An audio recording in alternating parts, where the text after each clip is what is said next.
আমার আল্লাহর রহমতের ছায়া থেকেও আমি যুবকের গুনাহ বড় বেশি বড়। নবী বলেন না না, বলো তো আল্লাহর আরশ বড় না তোমার গুনাহ বড়? বলে আল্লাহর আরশ বড় না আমার গুনাহ বড়। বলে বলো বলো, আল্লাহর এই দুনিয়ার মধ্যে শক্তি বড় নাকি তোমার এই গুনাহ বড়? বলে সমস্ত কিছু থেকে আমি যুবকের গুনাহ বড় বড়। এই কথা বলে বলে যুবক কান্না করে।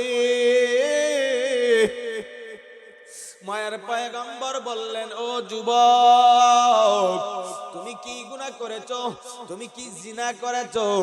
তুমি কি কোন খারাপি করেছো? নাকি মিথ্যা কথা বলেছো? ও যুবক, কি অন্যায় করেছো? তুমি কি আল্লাহর সাথে কাউকে শরীক করেছো নাকি? কি অপরাধ বলো? যুবক বলে, না পয়গম্বর, না না, আমার জীবনে আমি এত বড় একটা পাপিষ্ঠ নাফরমান গুনাহগার। আমার জীবনটা চলে আমি শুধুই মাত্র এই এলাকার সমস্ত মৃত ব্যক্তিদের কাফন চুরি করে, যেই ব্যক্তিকে নতুন কাফন দাফন করে কবরের মধ্যে লাশটা রাখা হয়, এই লাশের কাপড়টা আমি ওই রাত্রেই নতুন কাপড়টা আমি কাফনটা নিয়ে আইসা বাজারের মধ্যে আমি আবার বিক্রি করে দেই। সুবহানাল্লাহ। দেখেন একটা কাফন চোরের জীবনের পাল্টে দেওয়ার ইতিহাস রে মুসলমান। আমার আল্লাহ কেমন দয়ালু, কেমন মায়ালু। এই যুবক ডাক দিয়া বলে, নবী আমার, আমার এই কঠিন অবস্থা। বলে তাইলে বুঝলাম তুমি চুরি করো। বলে হ্যাঁ, আমার এই রকম চুরি আমার জীবনের অভ্যাস। নবী আমার, শুধু তাই নয়, আমার কিছুদিন আগে আমার এমন একটা কঠিন ঘটনা হয়ে গেছে। আমার ওই পাশের এলাকার একটা সুন্দরী নারী ওই দুনিয়াতে চিরবিদায় হয়েছে, তাকে কবরস্থ করা হয়েছে।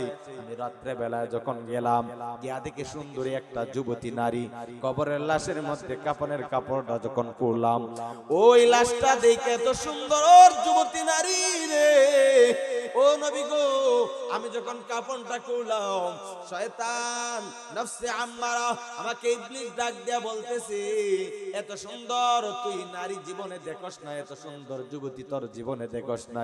এই যুবক রে, আজকে এই সুযোগ পাইছো, তুমি এই যুবতীর সাথে তুই একটু মজা আনন্দ কইরা নে। নবী আমার, আমি শয়তানের ওয়াসওয়াসা পাইয়া আমার আর হুঁশ নাই, আমি ওই মৃত ব্যক্তি যুবতী নারীর লাশের সাথে আমি জিনা করতে লাগলাম। নবী আমার, আমার জিনা করার শেষ নবী আমার শেষ মুহূর্তে আমি যখন উইটা চলে আসবো কাফনটা নিয়ে, তখন সময় সেই কান্নার আওয়াজ বেশি আসতেছে। আর যখন গাইবি আওয়াজ, এই লাশ থেকে মেয়েটা ডাক দিয়া বলে, ও যুবক, তোর কোন এলাকায় বাড়ি রে যুবক? তুই কোথা থেকে আসলি এত সমস্ত লাশের মধ্যে? আমাকে তুই আজকে নাপাক বানায় দিলে যুবক। আমাকে আমার আত্মীয় স্বজনরা আমাকে পবিত্র বানাইয়া আমাকে দাফন লাশ কাফনের মধ্যে রাইখা গেছে। এ যুবক, তোমার বাড়ি কোথায়?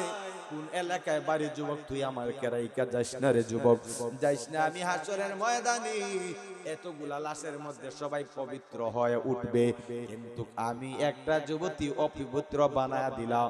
এই গোসলটা চইলা গেল, আমাকে অপবিত্র বানায়া দিলে আমি কিভাবে থাকবো হাসরের ময়দানে? আমি কিভাবে নাপাক হালতে উঠবো রে যুবক? তুই যাইস না। ও নবী আমার, ওই যুবতী যখন কান্না করে আমাকে ডাকতেছিল, ও নবী গো, তখন সবাই আমার সেই কান্না মাখা কণ্ঠে আর আমার দিলের মধ্যে সহ্য হলো না গো নবী। আর আমার দিলের মধ্যে লাগলো, আমার জীবনে কত বড় অন্যায় অপরাধ করলাম। সারা জীবন কাফন চুরি কইরা বিক্রি করে খাই, কিন্তু আজকে এই একটা লাশের সাথে জিনা কইরা আমার জীবনের ধ্বংস হয়ে গেছে। মনে হয় নবী গো, আমার আল্লাহ মনে হয় আমার এই গুনার মতো বড় আর গুনাহ হতে পারে না, আমার আল্লাহ মাফ করবে না গো নবী। নবী বলেন, এ যুবক রে, যাও যাও চলিয়া যাও, এত বড় পাপিষ্ঠ নাফরমান তুমি, তুমি আমার দরবারে জায়গা নাই। ওই পাপিষ্ঠ নাফরমান যুবক এক পর্যায়ে আল্লাহর কাছে মাফ চাওয়ার জন্য কোরআনের নূর, হেদায়েতের নূর আল্লাহ লাগায় দিছে। যুবক জঙ্গলের মধ্যে গিয়ে যখন কান্নাকাটি শুরু করে, আল্লাহ গো আমার মতো নাফরমান কেউ নাই, আমার মতো নাফরমান এত বড় পৃথিবীর মধ্যে কেউ নাই, জানি আল্লাহ আপনার মতো দয়ালু কেউ নাই, আপনার রহমতের নজর দিয়ে আমাকে মাফ করিয়া দাও।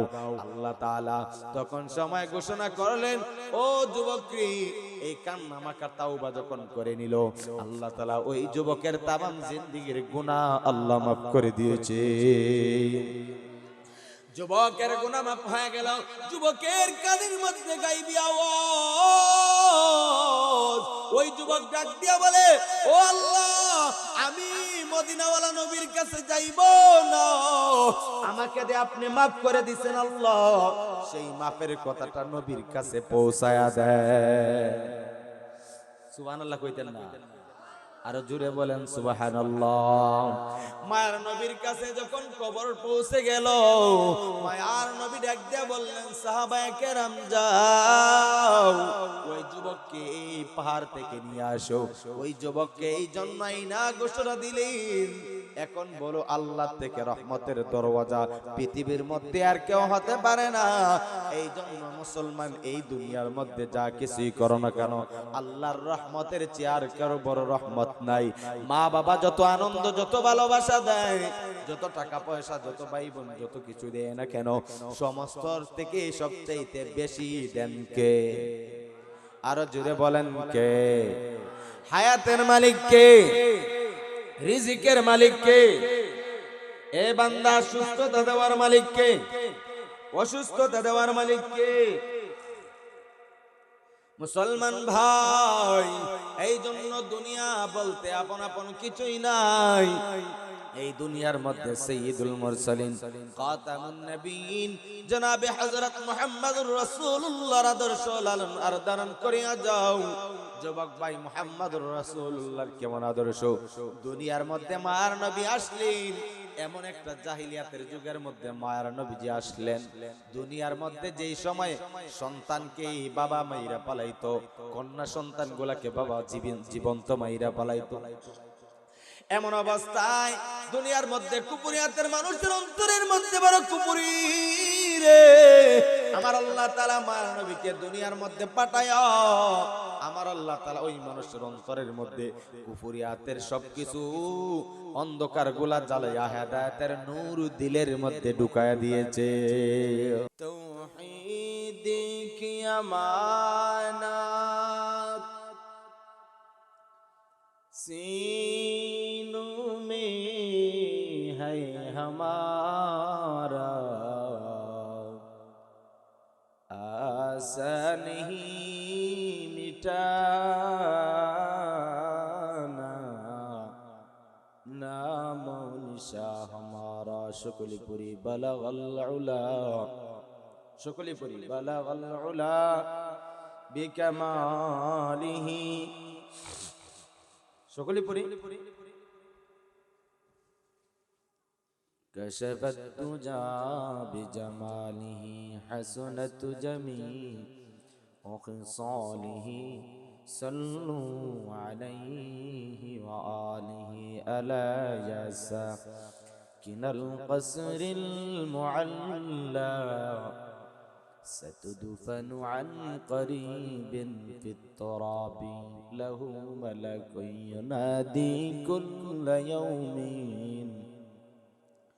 لدول الموت وبنول القراب قليل العمرنا في دار دنيا ومرجعنا إلى بيت التراب لا إله جري جري جري لا إله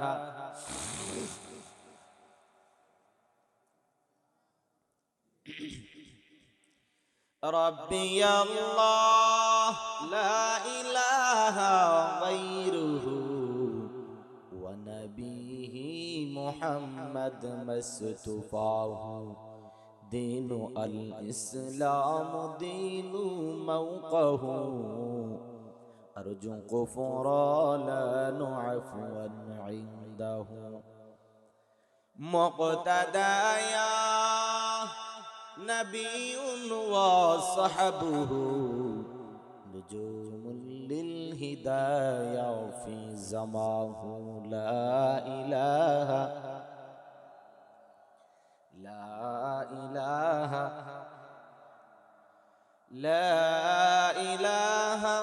ইল্লাল্লাহু মুহাম্মাদুর রাসূলুল্লাহ সুবহানাকা লা ইলমা লানা ইল্লা মা 'আল্লামতানা ইন্নাকা আনতাল আলিমুল হাকীম رب اشرح لي صدري ويسر لي أمري واحلل عقدة من لساني يفقه قولي تکبیر میں کلمہ میں نمازوں میں اجا میں تکبیر میں کلمہ میں نمازوں میں اجا میں اے نام الہی سے ملا نام محمد اے نام الہی سے ملا نام محمد جاگا زی لگانے کی دنیا نہیں ہے یہ عبرت کی جاہ تماشا نہیں ہے یہ عبرت کی جاہ تماشا نہیں ہے আলহামদুলিল্লাহ উমেদপুর পূর্বপাড়া জামে মসজিদ জামালগঞ্জ সুনামগঞ্জের উদ্যোগে দ্বিতীয় বার্ষিক ইসলামী মহাসম্মেলনের সম্মানিত সভাপতি বিশেষ অতিথি জাতির মুকুট ওরাসাতুল আম্বিয়া হযরত উলামায়ে কেরাম কলিজার টুকরা যুবক ভাই বিদ্যাবয়সের বাবাজি পর্দার আলে শ্রদ্ধার সম্মানিতা মা ও বোনেরা সর্বোপরি শুকর আদায় করে যে মহান রব আল্লাহ আপনাকে আমাকে দয়া এবং মায়া করে পবিত্র কোরআনের মজলিসে আসার বসার তৌফিক দান করেছেন সেই মহামনিব মহামালিকের দরবারে উচ্চ সুরে আওয়াজ দিয়ে শুকরিয়া বলি আলহামদুলিল্লাহ লক্ষ কোটি দরুদ ও সালাম সাইয়্যিদুল মুরসালিন খাতামুন নবীন সাইয়্যিদুস সাকালাইন ইমামুল মুরসালিন জনাব হযরত মুহাম্মদুর রাসূলুল্লাহ সকলে পড়ি সাল্লাল্লাহু আলাইহি ওয়াসাল্লাম আজকে আপনাদের এই উমেদপুর পূর্বপাড়া মসজিদের উদ্যোগে যে যারা অক্লান্ত পরিশ্রম করে কষ্ট করে এই মাহফিল দিয়েছেন তাতে আপনারা খুশি না বেজার আমার সাথে আপনারা ঠিক বেঠিক সুবহানাল্লাহ আলহামদুলিল্লাহ বলতে হবে পারবেন তো আমার সাথে যদি জোরে জোরে একটু আওয়াজ দেন তাহলে আপনাদের শীত চলে যাবে আমার ওই গাড়ির থেকে এখান পর্যন্ত লাইনে আসতে আসতে হাত কখন হয়ে গেছে আর আপনাদের তো আর অবস্থা খারাপ এই জন্য আপনারাও যদি ঠিক বেঠিক সুবহানাল্লাহ আলহামদুলিল্লাহ কোন সিলেটের মানুষ ইসলাম প্রিয় দিন প্রিয় আল্লাহ প্রিয় মসজিদ মাদ্রাসা প্রিয় কথা বলেন ঠিক কিনা আরো জোরে বলেন ঠিক কিনা সিলেটের মানুষের দিলের মধ্যে আছে ঈমান যেই ঈমানের পাওয়ারের কাছে আগুনের পাওয়ারের কোনো বেল নাই সূর্যের পাওয়ারের কোনো বেল নাই যত পাওয়ার আছে সমস্ত পাওয়ার যদি ঈমানদারের পাওয়ারের সামনে দাঁড়ায় ঈমানের পাওয়ারই সবচেয়ে বেশি হয়ে যায় কথা বলেন ঠিক কিনা আপনি যত পারেন আপনারা দোষ দেবেন আপনি যে মাল লই আইছেন মাল লই এখন ঈমানের মধ্যে যা সুন্দর আর যা ভালো করা যায় ঠিক আছে যেখানে আবার রাগটা করে না আবার ধ্বংস করে দেন এটা দিয়ে না যেমনি আছে এমনি বালা কইরা দিতে থাকেন চাউনটা এই জন্য আপনারা যারা এই মাহফিলের মধ্যে আসছেন তাতে আপনারা খুশি না বেজার এই মাহফিলের মধ্যে আপনারা আসছেন মাহফিলে আসার বসার একটা ফজিলত আছে না নাই আপনি ঘর বাড়ির মধ্যে ঘর বানান বাড়ি বানান সুন্দর আয়োজন করেন এটার একটা ফজিলত আছে না লাভ আছে না এই যে মাহফিলের মধ্যে আসছেন এটারও একটা লাভ আছে দুনিয়ায় এক লাভ আখিরাতে আরেক লাভ কি লাভ দুই লাভ কয় লাভ আল্লাহর রাসূল বলেন যারা কোরআনের মজলিস জিকরুল্লাহর মজলিসের মধ্যে বসে যায় তাদের জন্য আল্লাহর রাসূল ঘোষণা করেন লা ইয়াখলুদু কওমুন ইয়াযকুরুনাল্লাহ ইল্লা হাফাতুহুমুল মালাইকা ওয়া গাশিয়াহুমুর রাহমা ওয়া নাযালাত আলাইহিমুস সাকিনা ওয়া যাকারাহুমুল্লাহু ফী মান ইনদা আমার আপনার মায়া নবী জানা দেন ও জামালগঞ্জের মুসলমান শুনিয়া নাও, মায়ার নবী হাদিসের মধ্যে বর্ণনা করেন, যেই ব্যক্তি কোরআন আর জিকরুল্লাহর মজলিসের মধ্যে বসে যায়, মায়ার নবী জানায় দেন ওই ব্যক্তির তামাম জিন্দেগীর সমস্ত সগীরা গুনাহ আমার আল্লাহ মাফ করে দেয়। কিন্তু বান্দার শুধুই মাত্র জীবনের সগীরা গুনাহ নয়, কবিরা শিরক বেদাত কত প্রকারের গুনাহ আছে। আল্লাহ বলেন, দুনিয়ার মানুষ নবী গো আপনার উম্মতদেরকে জানায় দেন, ওই উম্মতরা যদি এই মাহফিলের মধ্যে বৈশা, এই মজলিসের মধ্যে বৈশা শেষ মুনাজাত পর্যন্ত বৈশা যায়, আর শেষ মুনাজাতের মধ্যে একটা ফোঁটা চোখের পানি পালায়, আমি আল্লাহর নাম রহমান, আমি আল্লাহর নাম রহিম, ওই বান্দার তামাম জিন্দেগীর একটা ফোঁটা চোখের পানির বিনিময় তামাম জিন্দেগীর সমস্ত গুনাহ আমি আল্লাহ তাআলা মাফ করে জান্নাতি বানায় দিব। আতিনা ফি দারে দুনিয়া না হাসান, আতিনা ফি দারে উকবানা হাসান, ইয়া গিয়াসাল মুস্তাগীসিন আহদিনা লাফতিখারা বিল উলুমি ওয়াল গিনা। এরে মুসলমান ইমানদার, তোমার এই দুনিয়ার মধ্যে যত প্রকারের গুনাহ আছে রে মুমিন, তোমার এই গুনার বোঝা নিয়ে আমার মাওলার সামনে যদি দাঁড়ায় যাও, আমার মাওলা পাকের সামনে তুমি দাঁড়ায় যাও, আমার আল্লাহ বলেন আমি আল্লাহর একটা নাম গফুর, আমি আল্লাহ তাআলার একটা নাম গফফার। গফফার আর গফুর নামের উসিলা দিয়া আমি আল্লাহ তাআলা বান্দা তোকে আমি আল্লাহর কুদরতি রহমতের নজর দিয়া তামাম জিন্দেগীর সমস্ত গুনাহ মাফ করিয়া তোকে আমি জান্নাতীদের কাতার মধ্যে মেহমান বানায়া বাড়িতে ফিরিয়ে দিব। এরে মুমিন ভাই, এই দুনিয়াটা আপন আপন বলতে কিছুই নাই, এই দুনিয়ার মা আপন না, এই দুনিয়ার মধ্যে তোমার বাবা আপন না, এই দুনিয়ার মধ্যে তোমার বন্ধু আপন না। বাবা আজকে কিসের ঠান্ডা, এই ঠান্ডাই শুধুই মাত্র আপনি আমি সহ্য করতে পারি না।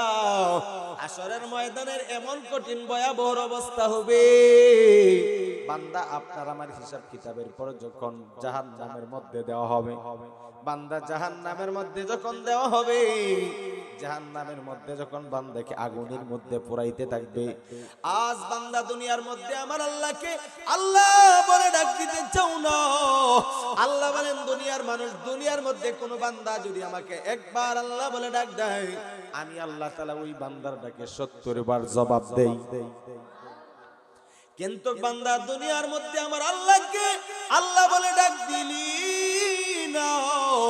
আল্লাহ বলেন, বান্দা হাসরের ময়দানে বিচারের পর তোমাকে যখন জান্নাত আর জাহান্নামের মধ্যে বন্টন করে জাহান্নামী হয়ে যাবে, জাহান্নামে আপনি আমি যাওয়ার পর আল্লাহ যখন জাহান্নামের আগুনের মধ্যে আপনাকে আমাকে জ্বালাইতে থাকবে, জ্বালাইতে থাকবে, আল্লাহর কাছে চিৎকার দিয়ে বলবো, আল্লাহ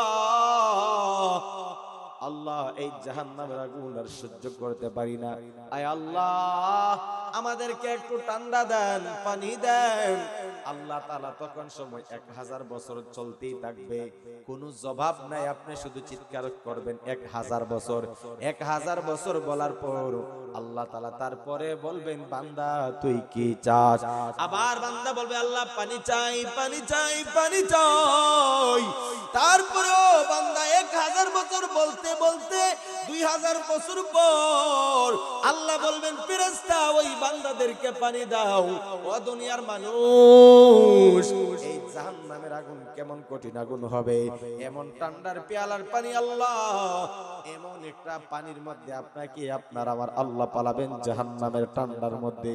জাহান্নামের মধ্যে আগুনের ঠান্ডার মধ্যে দেওয়ার পর বান্দা আবার চিৎকার করবে, আল্লাহ ওই ঠান্ডা আর আমি সহ্য করতে পারি না, আমাদেরকে গরম দাও, গরম দাও।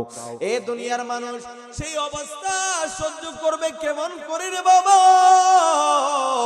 ও পর্দার আলের আম্মা জান, ও যুবতী বোন, এই কোরআনের মজমার আলোচনা তোমার দিনের কান লাগায় শোনো, মাইকের আওয়াজ যাদের কানের মধ্যে পৌঁছে যায় গো মা, শুনিয়া নাও, তোমার মতো একটা মা এই বাংলার জমিনের মধ্যে এই যে 84 বছর জিন্দেগীর হায়াতের জিন্দেগি নিয়া বাংলাদেশের সাবেক 3 বারের প্রধানমন্ত্রী খালেদা জিয়া আজকে সকাল 6টার মধ্যে দুনিয়া ত্যাগ করে ইন্তেকাল করেছেন।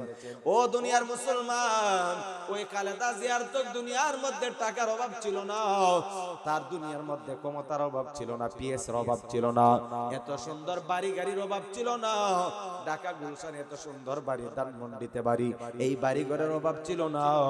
এই যে সুন্দর শাড়ি লাগায়া স্বর্ণের গহনা পরিয়া এই যে জিয়াউর রহমানের ঘরের মধ্যে আসছিল রে মা, ওই আজকে সেই ঘরের স্ত্রী আজকে সাদা পাঁচখানা কাপড় লাগাইয়া আগামীকালকে সংসদ ভবনের দক্ষিণ সাইডে ওই ব্যক্তির দুপুর 2টার সময় জানাজার নামাজ হয়ে যাবে। এই জন্য মা গো মা, ও জামালগঞ্জ সুনামগঞ্জের এলাকার যুবতী বোন, তুমি আজকে যেই সুন্দরের চেহারা দিকে তুমি আজকে অহংকারের ভাব নাও, সমাজের মধ্যে বড় অহংকারী ভাব নিয়ে চলো। তুমি কিসের সৌন্দর্য? খালেদা জিয়া বিশ্বের 2য় নাম্বার সুন্দর ছিল, সেই খালেদা মাটির মধ্যে আগামীকালকে কাবে, এই জমিনের মাটি কাবে, কিন্তু খালেদার সৌন্দর্য কোনো কাজে আসবে না। এই জন্য মুসলমান, তোমার ঈমান আর আমল যদি বানায় যাইতে পারো, এই যুবতী বোন, ও মা গো মা, এই জন্য দুনিয়ার মধ্যে সন্তান, এই যে খালেদা জিয়ার সন্তান, এই যে তারেক জিয়াকে 16 বছর পর্যন্ত দেখতে পারে নাই, দারে কাছের মধ্যে পায় নাই, মায়ের এত আনন্দ, মা সন্তানের আনন্দ পায় নাই, কিন্তু এত বছর পর আজকে এই সন্তানের কাছের মধ্যে চলে আসলো। বান্দার এই জন্য শুনিয়া নেন, এই দুনিয়া আপন আপন বলতে কিছুই নাই, অন্ধকার কবরে আপনার আমার যাইতে হবে কি হবে না? সবাই বলেন যাইতে হবে কি হবে না? এই অন্ধকার কবরে যাওয়ার প্রস্তুতি গ্রহণ করো রে বাবা, ও বাবা গো, ও ভাই শুনিয়া নাও। এই দেশের মধ্যে রাষ্ট্রপতি ছিলেন শেখ মুজিবুর রহমান, দেশের রাষ্ট্র পরিচালনা করেছেন, তারপরে জিয়াউর রহমান করেছেন, তাদের তো তারাও একটা পুরুষ, আপনি আমি একটা পুরুষ, কথা বলেন ঠিক কিনা? আরো জোরে বলেন ঠিক কিনা? তাদের টাকা পয়সা গাড়ি বাড়ি রং রং কোনো কিছুর অভাব ছিল না, এই দুনিয়ার মধ্যে সবকিছুই ছিল, কিন্তু যারা আল্লাহকে ভালোবাসা, আল্লাহর মুহাব্বত আর নবীকে মুহাব্বত কইরা আদর্শ লালন কইরা যারা অন্ধকার কবরে গেছে, তাদের কবরটাই মায়ের নবী বলেন আল কবরু রাউজাতুম মির রিয়াজিল জান্নাহ আও হুফরাতুম মিন হুফারিন নার। মায়ের নবী বলেন, উম্মত তুমি ঈমান নিয়ে কবরে আও, এই কবরের মধ্যে যদি ঈমান নিয়ে আসো, তোমার কবরটা জান্নাতের ফুলের বাগান হবে, শান্তির বাগিচা হবে। আর যদি বান্দা গুনাহ নিয়ে কবরে আও, সেই কবরটা হয়ে যাবে জাহান্নামের গর্ত। এই জন্য মুসলমান ভাই আমার, এই জন্য দুনিয়ার জিন্দেগি কিছুই না।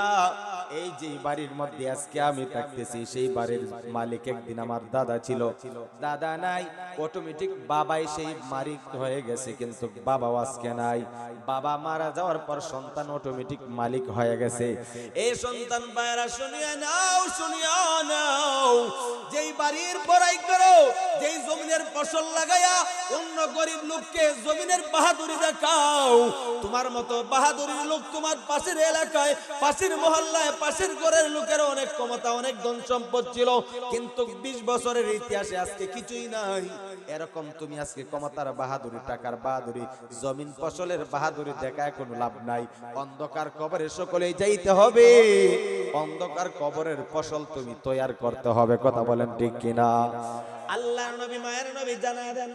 এবার আসেন মুসলমান ভাই, এই যে আমি আপনাদের সামনে কুরআনুল কারীম থেকে সূরা বাকারার 2 নাম্বার পারার 2 নাম্বার পৃষ্ঠা থেকে শেষের একটা অংশ থেকে একখানা আয়াতে কারিমা তেলাওয়াত করেছি।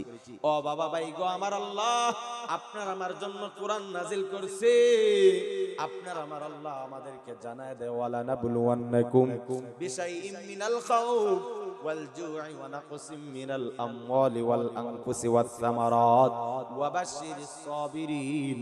আমার আল্লাহ কোরআনের মধ্যে জানায় দেয়, ও নবী গো, আপনি আপনার উম্মতদেরকে জানায় দেন, আপনার উম্মতরা আমি আল্লাহ তাআলাকে যদি ভালোবাসতে চাই, আমি আল্লাহকে মুহাব্বত করতে চাই, নবী গো আপনাকে আপনার উম্মতরা যেন মুহাব্বত আর ভালোবাসে। সুবহানাল্লাহ। মায়ার নবী জানায় দেয় দুনিয়ার মানুষ আমার আল্লাহ কোরআনের মধ্যে বলতেছে আমি শামসুল ইসলাম সিদ্দিকী মিথ্যা কথা বলার জন্য আপনাদের সামনে 500-600 কিলোমিটার ঘুরে এসে বলি না এ বাবা আমি মিথ্যা কথা যদি বলি আমার জিহ্বাটা হাসরের ময়দানে কেসি দিয়ে কাটা হবে। বাবারে আপনাদেরকে মিথ্যা কথা বলার জন্য আসি নাই। মায়ের নবী বলেন দুনিয়ার মানুষ তোমরা যদি আল্লাহকে মহব্বত করতে হয় কুল ইন কুনতুম তুহিব্বুনাল্লাহ ফাত্তাবিউনি ইউহিব্বুকুমুল্লাহ ওয়া ইয়াগফির লাকুম যুনুবাকুম ওয়াল্লাহু গফুরুর রহিম। মায়ের নবী বলেন আল্লাহ বলেছেন কুল হে নবী আপনি বলে দিন ইন কুনতুম তুহিব্বুনাল্লাহ নবী গো আপনার উম্মতরা যদি আমি আল্লাহকে মহব্বত করতে চাই আপনি নবীকে যেন মহব্বত করে ভালোবাসে। নবী বলেন ও দুনিয়ার মানুষরা যদি আমি নবীকে মহব্বত করো ভালোবাসো ইউহিব্বুকুমুল্লাহ তাহলে স্বয়ং আল্লাহকেই ভালোবাসা হবে।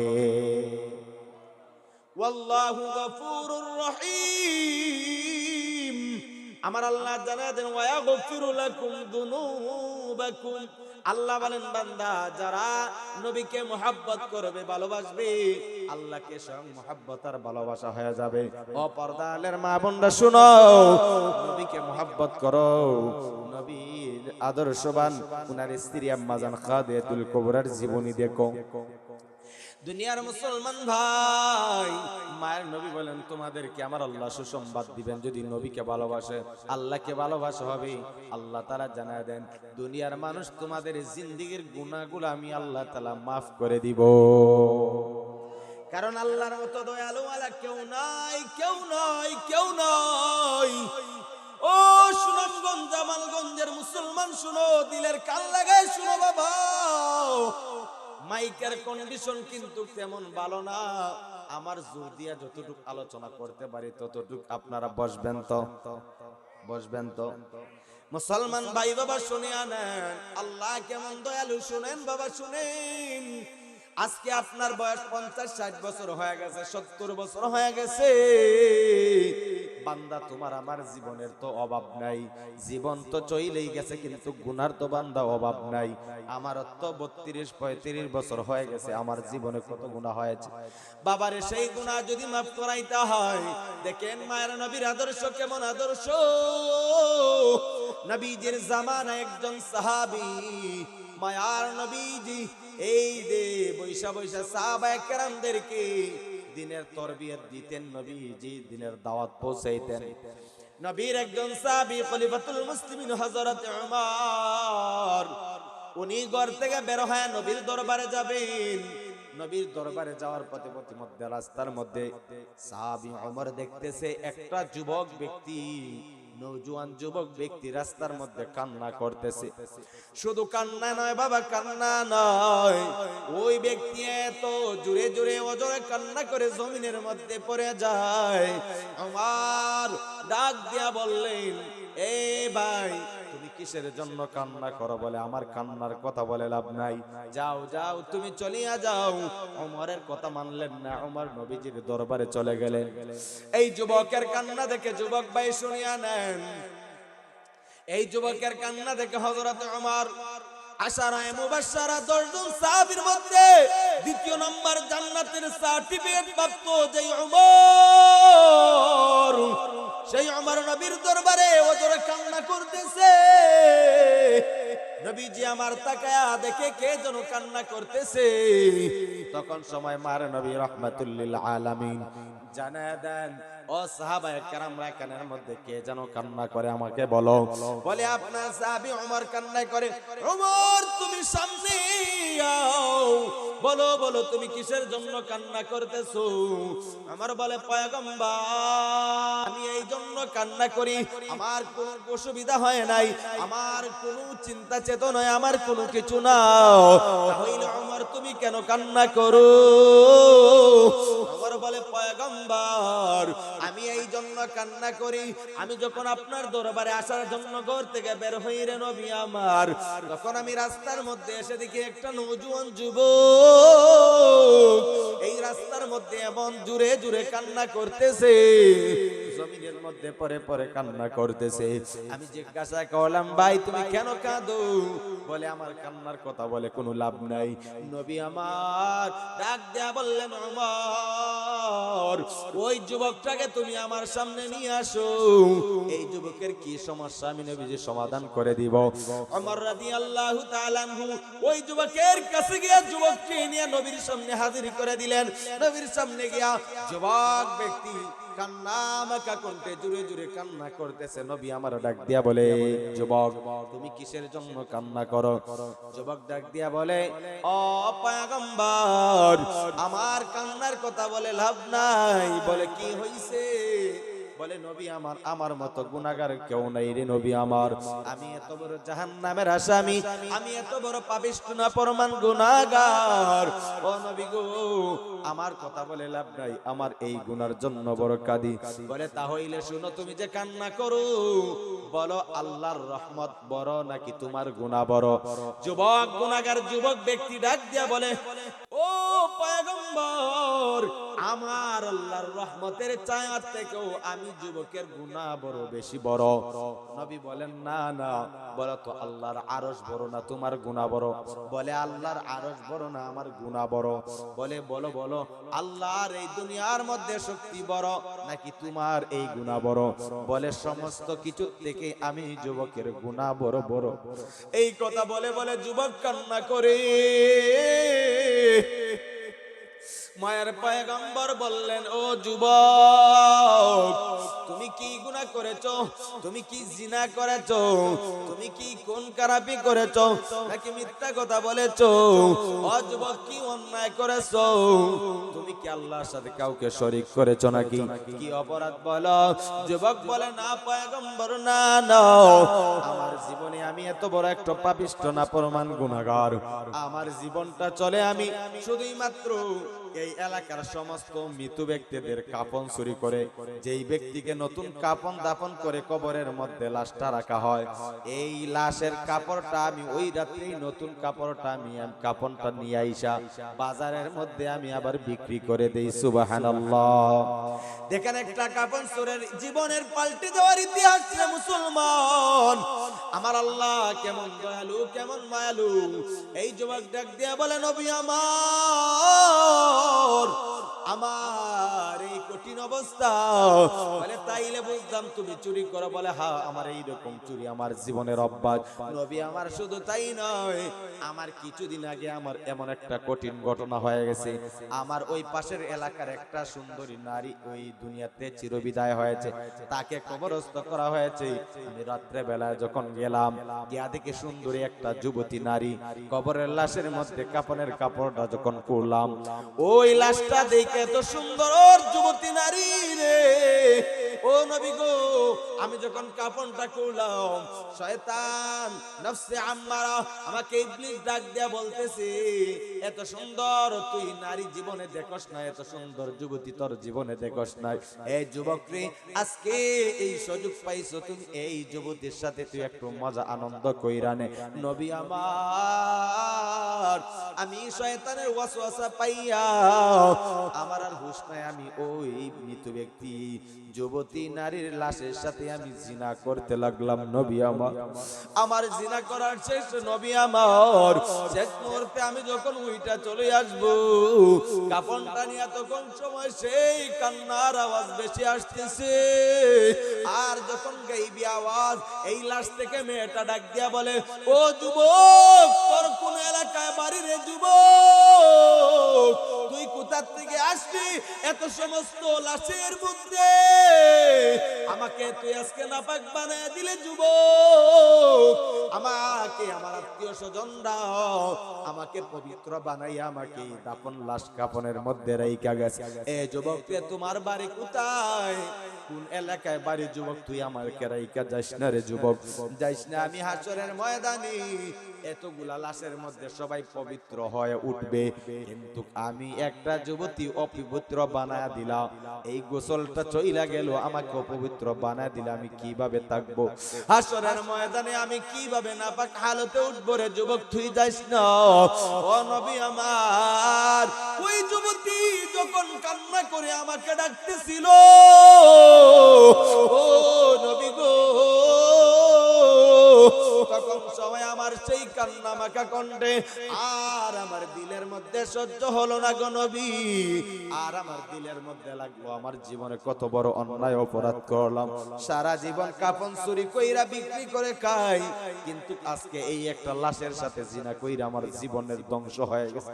মনে হয় নবী গো, আমার আল্লাহ মনে হয় আমার এই গুনার মতো বড় আর গুনাহ হতে পারে না, আমার আল্লাহ মাফ করবে না গো নবী। নবী বলেন, এ যুবক রে, যাও যাও চলিয়া যাও, এত বড় পাপিষ্ঠ নাফরমান তুমি আমার দরবারে জায়গা নাই। ওই পাপিষ্ঠ নাফরমান যুবক এক পর্যায়ে আল্লাহর কাছে মাফ চাওয়ার জন্য কোরআনের নূর, হেদায়েতের নূর আল্লাহ লাগায় দিছে। যুবক জঙ্গলের মধ্যে গিয়া যখন কান্নাকাটি শুরু করে, আল্লাহ গো, আমার মতো নাফরমান কেউ নাই, আমার মতো নাফরমান এত বড় পৃথিবীর মধ্যে কেউ নাই, জানি আল্লাহ আপনার মতো দয়ালু কেউ নাই, আপনার রহমতের নজর দিয়ে আমাকে মাফ করিয়া দাও। আল্লাহ তাআলা তখন সময় ঘোষণা করলেন, ও যুবকী, এই কান্না মাখা তাওবা যখন করে নিল, আল্লাহ তাআলা ওই যুবকের তামাম জিন্দেগীর গুনাহ আল্লাহ মাফ করে দিয়েছে। যুবকের গুনাহ মাফ হয়ে গেল। যুবকের কানের মধ্যে গাইবি আওয়াজ, ওই যুবক ডাক দিয়া বলে, ও আল্লাহ, আমি মদিনাওয়ালা নবীর কাছে যাইব না, আমাকে দিয়ে আপনি মাফ করে দিবেন আল্লাহ। সেই মাফের কথাটা নবীর কাছে পৌঁছায়া দেয়। সুবহানাল্লাহ কইতেন না? আরো জোরে বলেন সুবহানাল্লাহ। মায়ার নবীর কাছে যখন খবর পৌঁছে গেল, মায়ার নবী ডাক দিয়া বললেন, সাহাবায়ে কেরাম যাও, ওই যুবককে এই পাহাড় থেকে নিয়ে আসো। ওই যুবককে এই জন্যই না ঘোষণা দিলেন, এখন বলো আল্লাহ থেকে রহমতের দরওয়াজা পৃথিবীর মধ্যে আর কেউ হতে পারে না। এই জন্য মুসলমান এই দুনিয়ার মধ্যে যা কিছুই করো না কেন, আল্লাহর রহমতের চেয়ে আর কারো বড় রহমত নাই। মা বাবা যত আনন্দ, যত ভালোবাসা দেয়, যত টাকা পয়সা, যত ভাই বোন যত কিছু দেয় না কেন, সমস্ত থেকে সবচাইতে বেশি দেন কে? আরো জোরে বলেন কে? হায়াতের মালিক কে? রিজিকের মালিক কে? এ বান্দা সুস্থতা দেওয়ার মালিক কে? অসুস্থতা দেওয়ার মালিক কে? মুসলমান ভাই, এই জন্য দুনিয়া বলতে আপন আপন কিছুই নাই। এই দুনিয়ার মধ্যে সাইয়্যিদুল মুরসালিন, খাতামুন নবিয়্যিন জনাবে হযরত মুহাম্মদুর রাসূলুল্লাহর আদর্শ লালন আর ধারণ করিয়া যাও।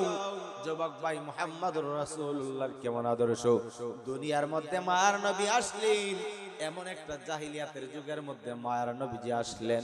দুনিয়ার মধ্যে যেই সময় সন্তানকে বাবা মাইরা পালাইতো, কন্যা সন্তান গুলাকে বাবা জীবন্ত মাইরা পালাইতো, এমন অবস্থায় দুনিয়ার মধ্যে কুপুরিয়াতের মানুষের অন্তরের মধ্যে বড় কুপুরি রে।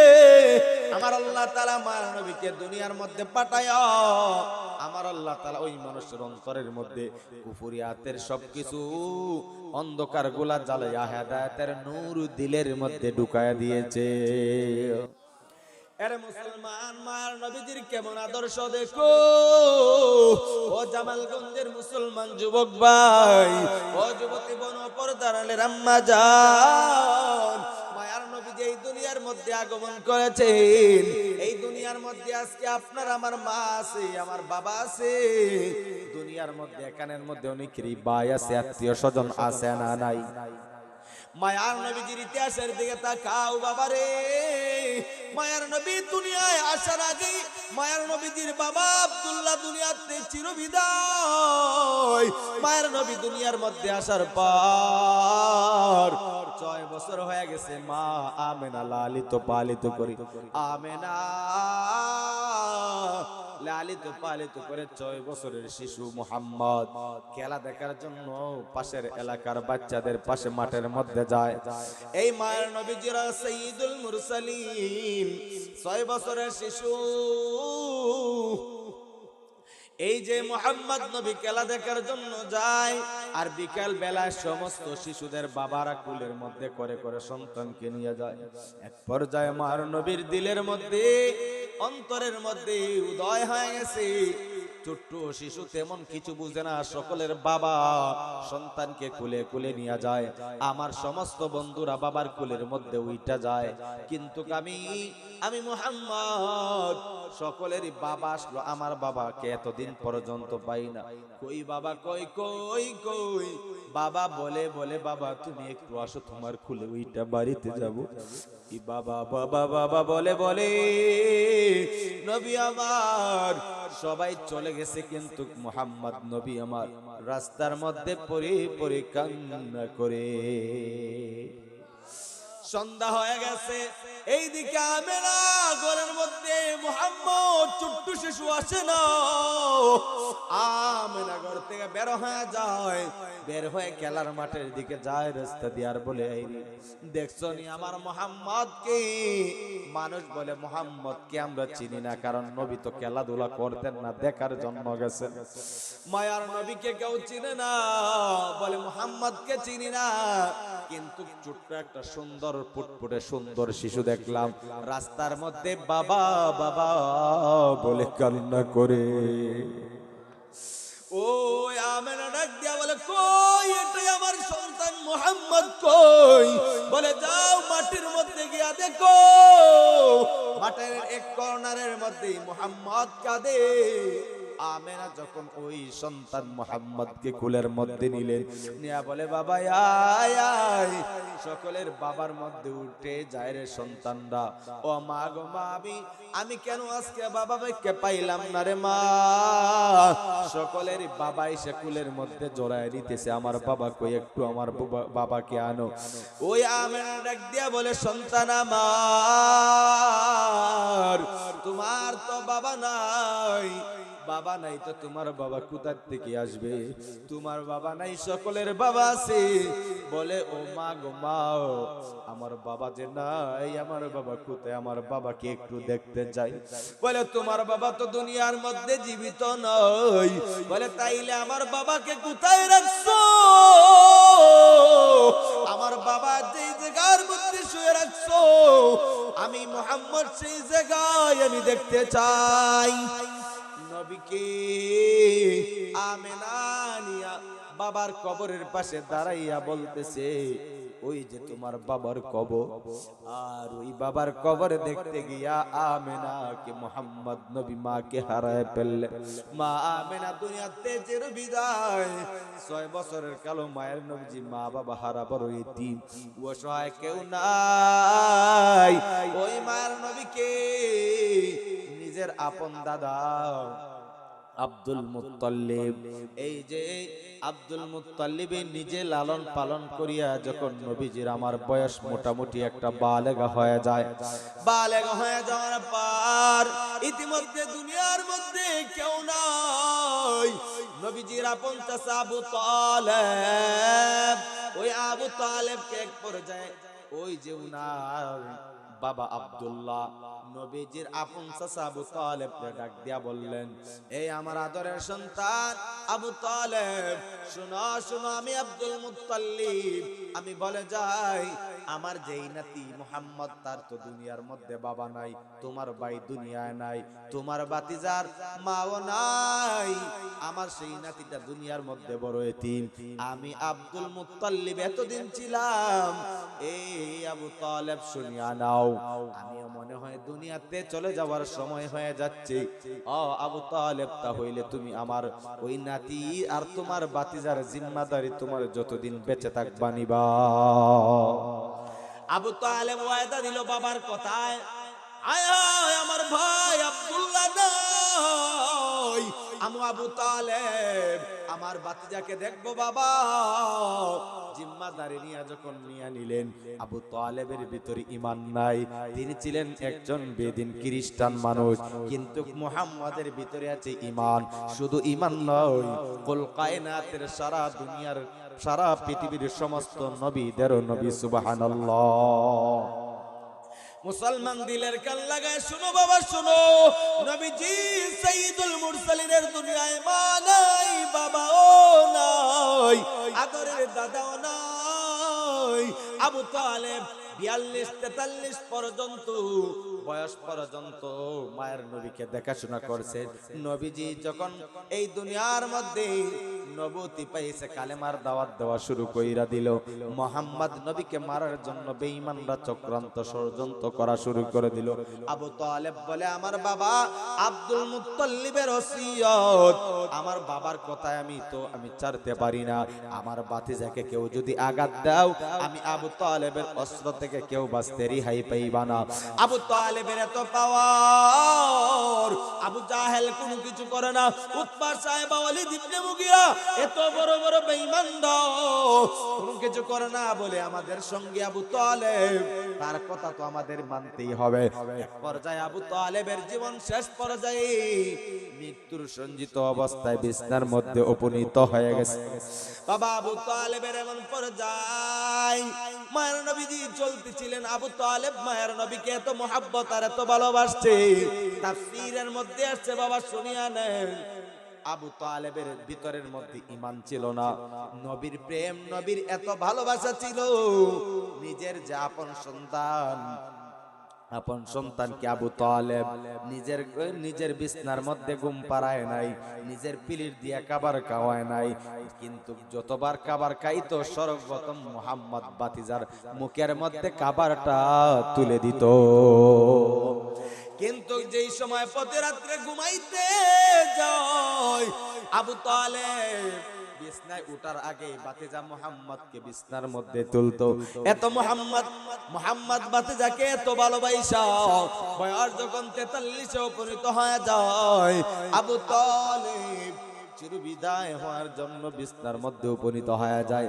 মুহাম্মদ নবী আমার কানের মধ্যে কে যেন পৌঁছা দেয়, নবী গো আপনার আপন চাচা আবু তালেব মনে হয় মরণাপন্ন অবস্থায় বিছনার মধ্যে শায়িত। ও নবী গো যান, আপনার এই চাচার দরবারে যান। নবী আমার আবু তালেবের দরবারে গেলেন, গিয়া দেখে মৃত্যুর রঞ্জিত অবস্থায় চাচা আবু তালেব। জবানের মধ্যে কালেমা আসে না, জবানের মধ্যে কালেমা নাই, কিন্তু চাচা এত মুহাব্বত করেছে, ইতিহাসের পাতায় তাফসীরের মধ্যে আসে, সারা পৃথিবীর সমস্ত মানুষের ভালোবাসা যদি এক পাল্লায় রাখা হয়, আবু তালেবের ভালোবাসা এক পাল্লায় রাখা হলে আবু তালেবের ভালোবাসার পাল্লাটাই ভারী হয়ে যাবে। আবু তালেবের সেই মরণাপন্ন অবস্থায় নবী আমার পাশে বসে বলে, চাচা গো আপনি সারা জীবন লাত মানাত উজ্জার গির্জার পূজা করেছেন চাচা, ও চাচা গো আপনার এখন মৃত্যু হয়ে যাবে, আপনি দুনিয়াতে চলে যাবেন। চাচা গো একটা বারের জন্য আপনি কালেমা পড়েন। চাচা আমি মুহাম্মদ আপনার বাতিজা ওয়াদা দিলাম, হাসরের ময়দানে আমি আপনার বাতিজা হাতে ধরে ধরে আমার সঙ্গে জান্নাতে নিয়ে যাব। নবীর কথা আবু তালেব মানে না, বাতিজা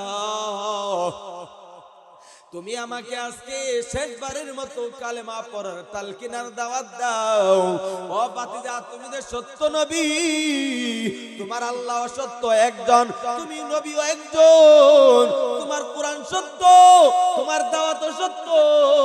আমি আবু তালেব আজকে প্রমাণ পাই নাই, আমি বহু আগেই জানি সত্য সবকিছু, কিন্তু বাতিজা রে আমার মৃত্যুর সময় আমি যদি এখন সারা জীবন আমি বেঈমানদের সাথে চইলা, আমি লাত মানাত উজ্জার পূজা কইরা, আমি সেই ওয়ালিদ ইবনে মুগীরা, আবু জাহেল, উতবা সাহেবের সাথে আমার সারা জীবনের বৈঠক, সারা জীবন চললাম, এখন যদি আমার তোমার কালেমা পড়া আমি মুসলমান হয়ে যাই, সারা জীবন আমি আবু তালেবকে তারা গালি দিবে আর বলবে সে ধোঁকাবাজ, প্রতারক, মিথ্যাবাদী, সে এই আমাদেরকে সব সময় শয়তানের মধ্যে লাগায়া মৃত্যুর সময় তার বাতিজার হাতে কালেমা পড়া জান্নাতি চলে গেছে। না বাতিজা, না না হবে না, আমি পারবো না। ইতিমধ্যে মায়ের নবীর চক্ষু বেবে পানি পড়তেছে, মায়ের নবীর চক্ষু বেয়ে পানি পড়ে। আল্লাহ কি বৈশা রয়েছে, আল্লাহর বন্ধু। মায়ের নবী ডাক দিয়া বলে, ও আল্লাহ এই কঠিন মুহূর্তে আমার চাচা আমার চৌকের সামনে জাহান্নামে জ্বলবে, জ্বলবে, আমি কিভাবে সহ্য করব চাচা গো। এই কথা বলে যখন মায়ের পয়গম্বর নবী আমার কান্না করতেছে, আল্লাহ তাআলা জানা দেয়, ইন্নাকা লা তাহদি মান আহবাবতা ওয়ালাকিন আল্লাহ ইয়াহদি মান ইয়াশা। ও পয়গম্বর, ও নবী আমার, আপনি কাঁদবেন না, হেদায়েতের মালিক আমি আল্লাহ। নবী গো, আপনাকে দুনিয়ার মধ্যে আমি দ্বীনের দাওয়াতের জন্য পাঠাইছি। নবী গো, এই দুনিয়ার মধ্যে আপনাকে পাঠাইছি দুনিয়ার দাওয়াত দেওয়ার জন্য। কে ইসলাম গ্রহণ করবে, কে জান্নাতি হবে, কে জাহান্নামী হবে, জানেন কে? জোরে বলেন কে? এই কথা বলার আগে মায়ার নবী কান্না করেন। আল্লাহ বললেন, নবী আপনি কান্না থামান, হেদায়েত দেওয়ার মালিক আমি আল্লাহর হাতে। নবী গো, আপনি কান্না করবেন না, হেদায়েত আপনার হাতে দেয় নাই। মায়ের নবী কান্না বন্ধ করে দিয়েছে, আর অন্তরের মধ্যে বিরহের ব্যথা বেদনা আল্লাহ তাআলা জানায় দেন, নবী গো, সমস্ত বেঈমানদের শাস্তির মধ্যে সবচাইতে দুর্বল শাস্তি, সর্বনিম্ন শাস্তি আপনার চাচা আবু তালেবকে আমি দিব। কিসের জন্য আমার আল্লাহ দিবেন জানেননি মুসলমান? আল্লাহ বলেন, নবী গো, আমি জানি আপনার চাচা আবু তালেব আপনাকে কেমন মহব্বত করেছে, কেমন ভালোবাসা বাসছে। ওই ভালোবাসার কারণে আমি আল্লাহ তাআলা তাকে তো আমি ওই আবু তালেবকে জান্নাতে দিতে পারবো না, কিন্তু জাহান্নামের শাস্তির মধ্যে আমি কমায়া দিব। এই জন্য মুসলমান ভাই, ও যুবক ভাই, বৃদ্ধ বয়সের বাবাজি, মায়ার নবী দুনিয়ার মধ্যে বড় এতিম। মায়ার নবীর দুনিয়ার মধ্যে মা নাই, বাবা ও নাই। মায়ার নবী দিনের দাওয়াত দেওয়ার জন্য মায়ার নবী রাস্তা দিয়ে যায়, তায়েফের ময়দানে যায়। বেঈমান নাফরমানরা পাথর নিয়ে মায়ার নবীকে মারতেছে। মায়ার নবী এই পাথরের মার খাওয়ার পর মায়ার নবী ছাড়ে নাই, দিনের দাওয়াত দেওয়া ছাড়ে নাই। বড় বড় বেঈমান কাফেররা ছোট ছোট তায়েফের বাচ্চাদেরকে পাথর দিয়ে হেলায় দিও, বেঈমান মুহাম্মদ পাগলকে তোমরা মারো। এই মুহাম্মদকে মারার জন্য এই তায়েফের ছোট ছোট শিশুরা পাথর দিয়ে আঘাত করতেছে। মায়ের নবীজির শরীর মোবারক থেকে রক্ত বেবে জমিনের মধ্যে পড়ে যায়, আর ওই রক্ত মোবারক গুলা পড়ে যাওয়ার পর জুতার মধ্যে আটকে গেছে। মায়ের নবীর এই জুতার থেকে রক্তগুলা আইনা শরীরের মধ্যে মাকে। আল্লাহর নবী জানে আল্লাহ আমার দুষ্ট, আল্লাহর সাথে আমি নবী নিজে দুস্তি করি নাই, আল্লাহ নিজে আমার সাথে দুস্তি করছে। সুবহানাল্লাহ। ওরে মুসলমান, আখির জামানার উম্মত তোমরা শুনিয়া নাও, আমার আল্লাহ তাআলা সেই উম্মতের সাথে আল্লাহ তাআলা নিজে দুস্তি পাতাইছে। সুবহানাল্লাহ। এই দুস্তি আল্লাহ যদি করতে হয়, কোরআন মানতে হবে, নবীজির আদর্শ মানতে হবে। এই কোরআন যদি মানতে হয়, এই দুনিয়ার মুসলমান ভাই, মায়ের নবী বিশ্ব নবী সাইয়্যিদুল মুরসালিন ওই কান্না মাখা কণ্ঠে তায়েফের ময়দানে রক্তগুলা জমিনে পড়তে দেয় না।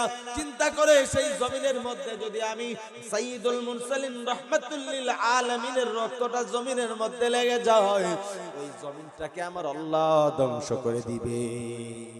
কিন্তু সাইয়্যিদুল মুরসালিন কোনো কিছু বলে না, বদদুয়া দেয় না, আল্লাহর কাছেও বলে না।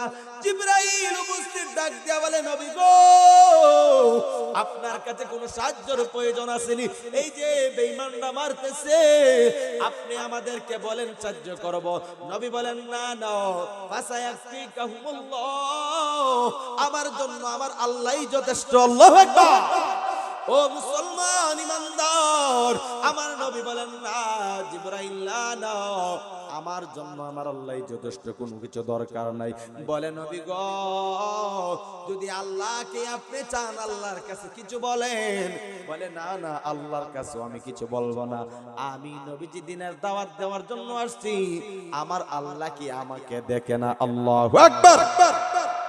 মায়ার নবীজির ঈমানের পাওয়ার কেমন পাওয়ার রে মুসলমান। নবী কোনো কিছু বলে না। আর এই সময় জিবরাইল ডাক দিয়া বলে, নবী গো, আপনি যদি আল্লাহর কাছে বলেন আল্লাহ তায়েফের জমিনটাকে উল্টায়া সমস্ত মানুষকে পাহাড় দিয়া ধ্বংস করে দিত, সাইয়্যিদুল মুরসালিন ডাক দিয়া বলে জিবরাইল এই যে বেঈমানরা আমাকে চিনে না, আমাকে জানে না, আমাকে আজকে না চিনে আমাকে পাথর দিয়ে আঘাত করে আমাকে রক্তাক্ত করেছে, ওই তায়েফবাসীরা আমি সাইয়্যিদুল মুরসালিনকে যদি চিনতো তাহলে আজকে আমাকে রক্তাক্ত করতো না। কিন্তু তাদের জন্য আমি বদুয়া করতে পারি না, বদুয়া করতে পারি না। তারা চিনে না একদিন তাদের সন্তান, তাদের নাতি পুতিও আমি নবীজির ধর্মের উপরে কালেমা পড়া, আমি নবীজিকে নবী হিসাবে গ্রহণ করে মুসলমান হয়ে যাবে। বলে আমি সাইয়্যিদুল মুরসালিন রাহমাতুল লিল আলামিন, আমি রহমত স্বরূপ আল্লাহ আমাকে দুনিয়ায় পাঠাইছে। ওয়া মা আরসালনাকা ইল্লা রাহমাতাল লিল আলামিন।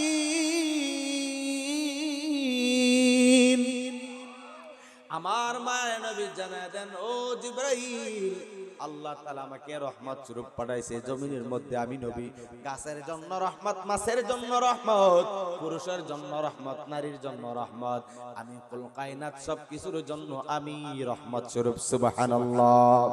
এরে মুসলমান ভাই দেখেন নাই বাবা, দেখেন নাই বাংলাদেশের মধ্যে কেউ ইনসাফের বিচার নিয়ে চইলা জীবন দেয়, শাহাদাত বরণ করে, আবার কেউ নিজের স্বার্থ নিয়ে কথা বইলা জীবন দেয়। আছে না নাই? জোরে বলেন আছে না নাই?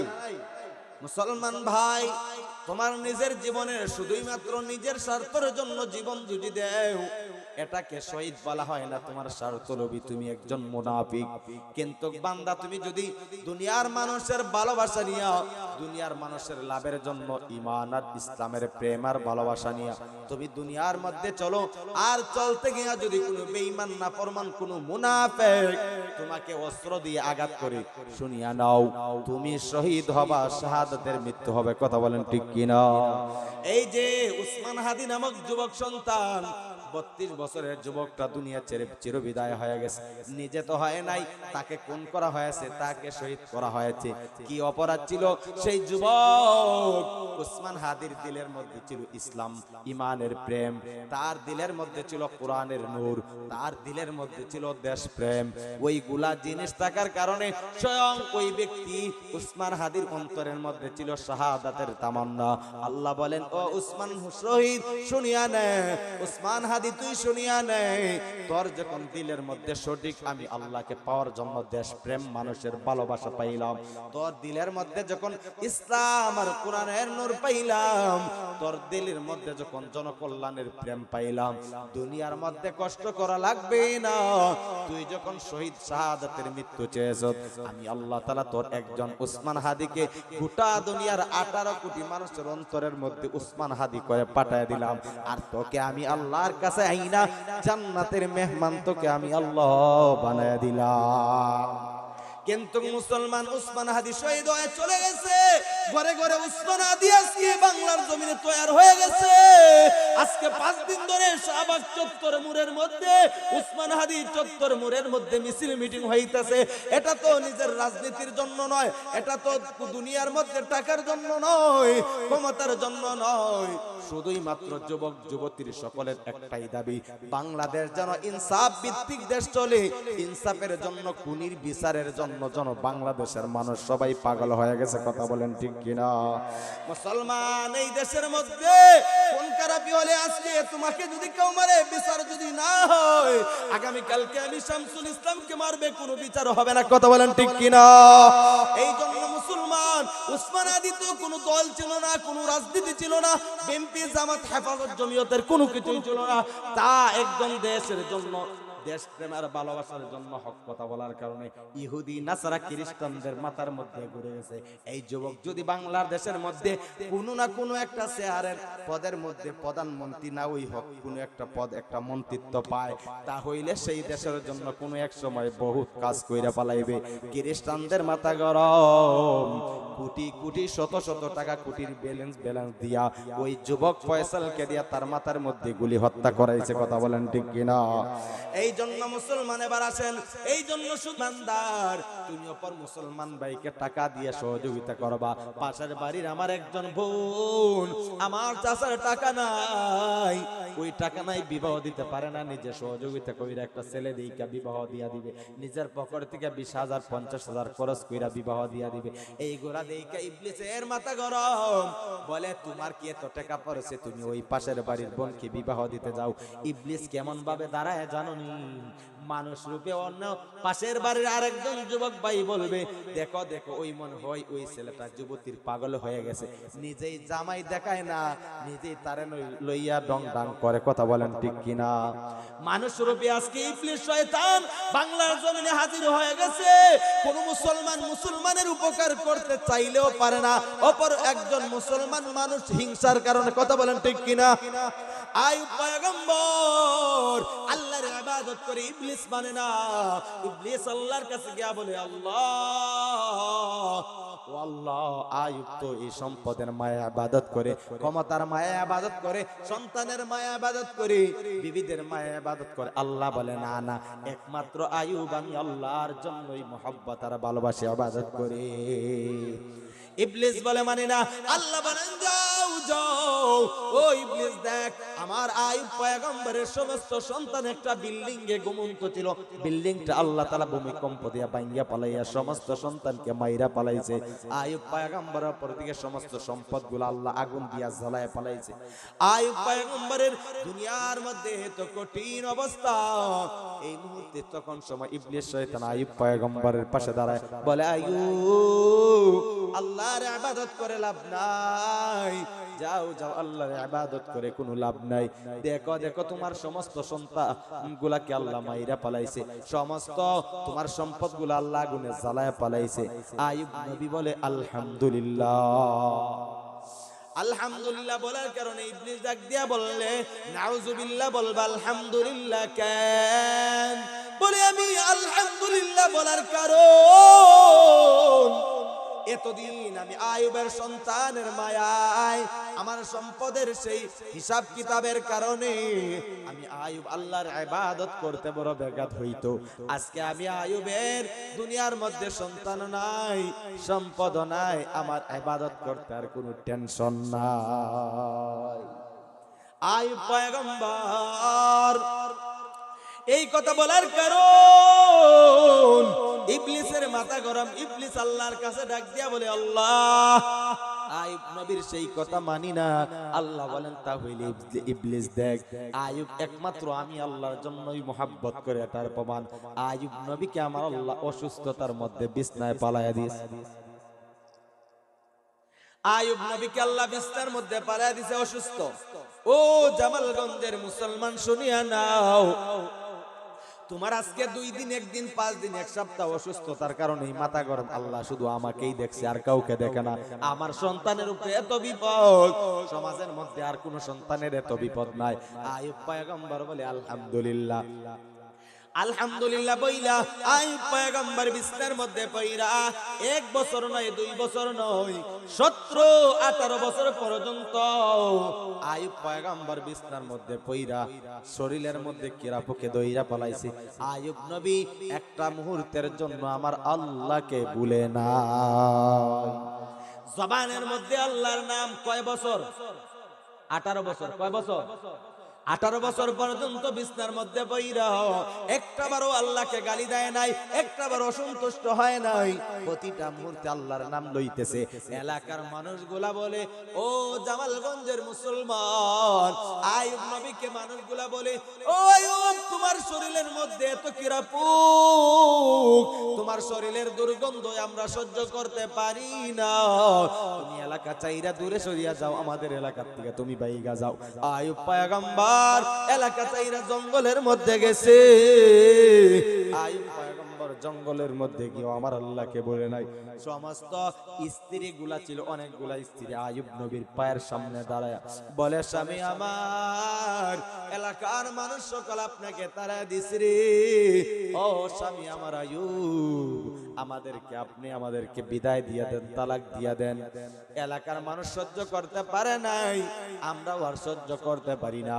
আইয়ুব নবী বলল, এ প্রাণের স্ত্রীরা শুনো, তোমরা যাও, চলিয়া যাইতে যাও, যাও সকলেই চইলা যাও, তোমাদের সকলকে অনুমতি দিয়া দিলাম, বিদায় করে দিলাম, যাও।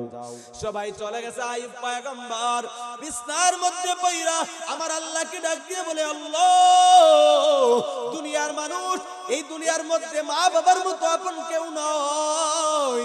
মা বাবা যখন দুনিয়াতে চলে যায়, আপন ভাই বোনের মতো আপন কেউ হয় না। ভাই বোন যখন দুনিয়াতে চিরবিদায় হয়ে যায়, এক পর্যায়ে ওই মানুষের জন্য, স্বামীর জন্য স্ত্রী, স্ত্রীর জন্য স্বামীর মতো আপন আর দুনিয়ার মধ্যে কেউ নাই। ও আল্লাহ, দুনিয়ার মানুষ আমি আইয়ুবকে তাড়া দিয়েছে। এই বিপদের মুহূর্তে আমি এলাকা চাইরা জঙ্গলে চলে আসলাম। ও আল্লাহ, এই কঠিন মুহূর্তে আমার বিবিরাও চইলা যায়। আল্লাহ, একটা মুহূর্তের জন্য আমার স্ত্রীরা চইলা গেল, আপনি আমাকে চাইরা দিয়েন না। আইয়ুব পয়গম্বরকে আমার আল্লাহ তাআলা এই কথা যখন বলছে, আল্লাহ তাআলা শুনে আইয়ুব নবীর উপরে সন্তুষ্ট হয়ে গেছে। সুবহানাল্লাহ। আইয়ুব পয়গম্বরের সেই কঠিন পরীক্ষা চলতেছে, আর ইতিমধ্যে হঠাৎ করে আল্লাহ তাআলা আইয়ুব পয়গম্বরের জিহ্বার মধ্যে এক পর্যায়ে দেখা যায় কিরা বুকে দইরা পালাইছে। আইয়ুব পয়গম্বর 18 বছর বিছনায় পড়ে, কোনো কান্না নাই, কোনো আফসোস নাই, কোনো দুঃখ নাই। বিবিরা চইলা গেছে, সন্তান মইরা গেছে, সম্পদ চইলা গেছে, ক্ষমতাও চইলা গেছে, কিন্তু কোনো কিছুর জন্য কান্না নাই। আইয়ুব পয়গম্বরের জিহ্বার মধ্যে যখন কিরা বুকে দইরা পালাইছে, আইয়ুব পয়গম্বর তখন সময় চোখের মধ্যে পানি চলে আসছে। ও আল্লাহ, 18 বছর বিছনার মধ্যে পালাইয়া অসুস্থতার মধ্যে রাখলেন, শরীরের মধ্যে কিরাপুক, আমার কোনো দুঃখ নাই আল্লাহ, সমস্ত কষ্ট দুঃখ বলছি শুধুই মাত্র আপনার নামটা জবানের মধ্যে লইয়া। সুবহানাল্লাহ। ও আল্লাহ গো, আজকে আমার অন্তরের মধ্যে বড় দুঃখ, দুঃখ রে। ও আল্লাহ, আমার জিহ্বার মধ্যে আল্লাহ আজকে কিরা বুকে দইরা পালাইছে রে মালিক। ও আল্লাহ, আমি আপনার নাম আর কিভাবে লইব? ও আল্লাহ, আমার জিহ্বাটাকে আপনি হেফাজত করেন। তখন সময় উনার পাশের মধ্যে একজন বিবি রহিমা, রহিমা যার নাম রহমা, ইউসুফ নবীর কন্যা, পাশের মধ্যে দাঁড়ায় ডাক দিয়া বলে, স্বামী আমার, সমস্ত বিবিদেরকে আপনি তালাক দিয়া দিবে। ও স্বামী আমার, আমি রহিমাকে তালাক দিবেন না, বিদায় করে দিবেন না। ও স্বামী আমার, আইয়ুব পয়গম্বর ডাক দিয়া বলে, ও স্ত্রী, রহিমার সমস্ত বিবিরা চইলা গেল, তুমি কেন যাও নাই? রহিমা ডাক দিয়া বলে, নবী গো, আমি রহিমার দুনিয়ার মধ্যে এমন কোন ইলম নাই, আমল নাই, এমন কোন ইবাদত নাই, হাসরের ময়দানের কঠিন অবস্থা। ও স্বামী আমার, দুনিয়ার 9 কোটি 30 লক্ষ মাইল দূরের সূর্যের আলো কেউ সহ্য করতে পারে না। হাসরের ময়দানে অর্ধ হাত উপরে সূর্যটা চলে আসবে। স্বামী আমার, হাসরের ময়দানে উলঙ্গ, সূর্যের তাপে মাথার মগজগুলা বাতের মারের মতো উড়তে থাকবে। স্বামী আমার, হাসরের ময়দানে মানুষগুলা নাফসি নাফসি বলবে। ঈসা নবী বলবে ইয়া নাফসি, মুসা নবী বলবে ইয়া নাফসি, ইব্রাহিম নবী বলবে ইয়া নাফসি, আয় আল্লাহ আমাকে বাঁচান, আমাকে বাঁচান। অপরদিকে হাসরের ময়দানে জাহান্নামের বিকট আওয়াজ, জাহান্নাম বলবে হাল মিন মাজিদ, আয় আল্লাহ জাহান্নাম গুলি আমাকে দাও, আমার পেটের মধ্যে বড় ক্ষুধা। অপরদিকে আল্লাহর রাগে রাগান্বিত আওয়াজ, আল্লাহ বলবেন লিমানিল মুলকুল ইয়াউম, ও দুনিয়ার ক্ষমতাশীল আয় আয়। আজকের ক্ষমতা কার? এখানের মধ্যে কেউ বলবে না, আল্লাহ তাআলা নিজেই বলবেন লিল্লাহিল ওয়াহিদিল কাহ্হার। আজকের দিনের ক্ষমতার রাজত্ব আমি আল্লাহর। তখন সময়ের পয়গম্বর, ও স্বামী আমার, হাসরের ময়দানে আমি সহ্য করতে পারবো না। অপরদিকে মায়ের নবী মাকামে মাহমুদের মধ্যে সেজদায় পড়ে কান্না করবে। ওই জাহান্নামের অবস্থা দেইখা আল্লাহ ফেরেশতাদেরকে বলবে, ও ফেরেশতারা, তোমরা জাহান্নামকে 70,000 শিকল দিয়া ধরে রাখো। তারপরে জাহান্নাম ধরে রাখতে পারে না, চিৎকার দেয়, বিকট আওয়াজ দেয়। অপরদিকে আপনার আমার মায়ের নবী কান্না করবে, উম্মতি উম্মতি। আমার মায়ের নবীর কান্না দেখে আমার আল্লাহ ডাক দিয়া বলবে, নবী গো, আপনি আজ কাঁদবেন না। নবী, আজ আপনি মাথা উঠান। ও নবী, আপনাকে দুনিয়ায় কোন কাঁদানি কাঁদাই নাই। ও নবী, দুনিয়ার মধ্যে তায়েফের ময়দানে কম রক্ত জড়ান নাই, উহুদের ময়দানে, বদরের ময়দানে দান দান মুবারক শহীদ করেছেন নবী। ও নবী, আজকে কাঁদবেন না। ওয়ালা সাউফা ইউতিকা রাব্বুকা ফাতারদা। নবী, আজকে আপনি মাথা উঠান, আপনি যা চাবেন সমস্ত কিছু দেওয়ার ওয়াদা অঙ্গীকার করে রাখছি। নবী আমার ডাক দিয়া বলবে, আল্লাহ, ওই জাহান্নামকে ফিরান আল্লাহ। আমার একটা উম্মত যদি জাহান্নামে যায়, আমি মুহাম্মদ আপনার তরি জান্নাতে যাব না। আল্লাহ তখন সময় জাহান্নামকে ফিরানোর জন্য বরকতি কুদরতি একটু হাতের মধ্যে পানি নিয়ে ফেরেশতাদেরকে বলবে, ফেরেশতারা জাহান্নামের গায়ের মধ্যে পানিটা ছিটায় দাও। জাহান্নামের গায়ের মধ্যে পানিটা ছিটায় দেওয়ার পর জাহান্নাম অটোমেটিক পিছন দিকে ভাগতেছে। ফেরেশতারা ডাক দিয়া বলে, আল্লাহ, এটা কেমন বরকতের পানি দিলা রে মালিক? এটা কি আবে হায়াতের পানি নাকি জমজমের পানি? আল্লাহ তাআলা বলবেন, না না। ফেরেশতারা বলবে, আল্লাহ, যেই 70,000 শিকল দিয়েও জাহান্নামকে ধরে রাখতে পারলাম না, এমন কিসের বরকতের পানি দিলা মালিক? পানি দেওয়ার সাথে সাথে জাহান্নাম অটোমেটিক পেছন দিকে ভাগতেছে। আল্লাহ বলে, ওরে ফেরেশতারা,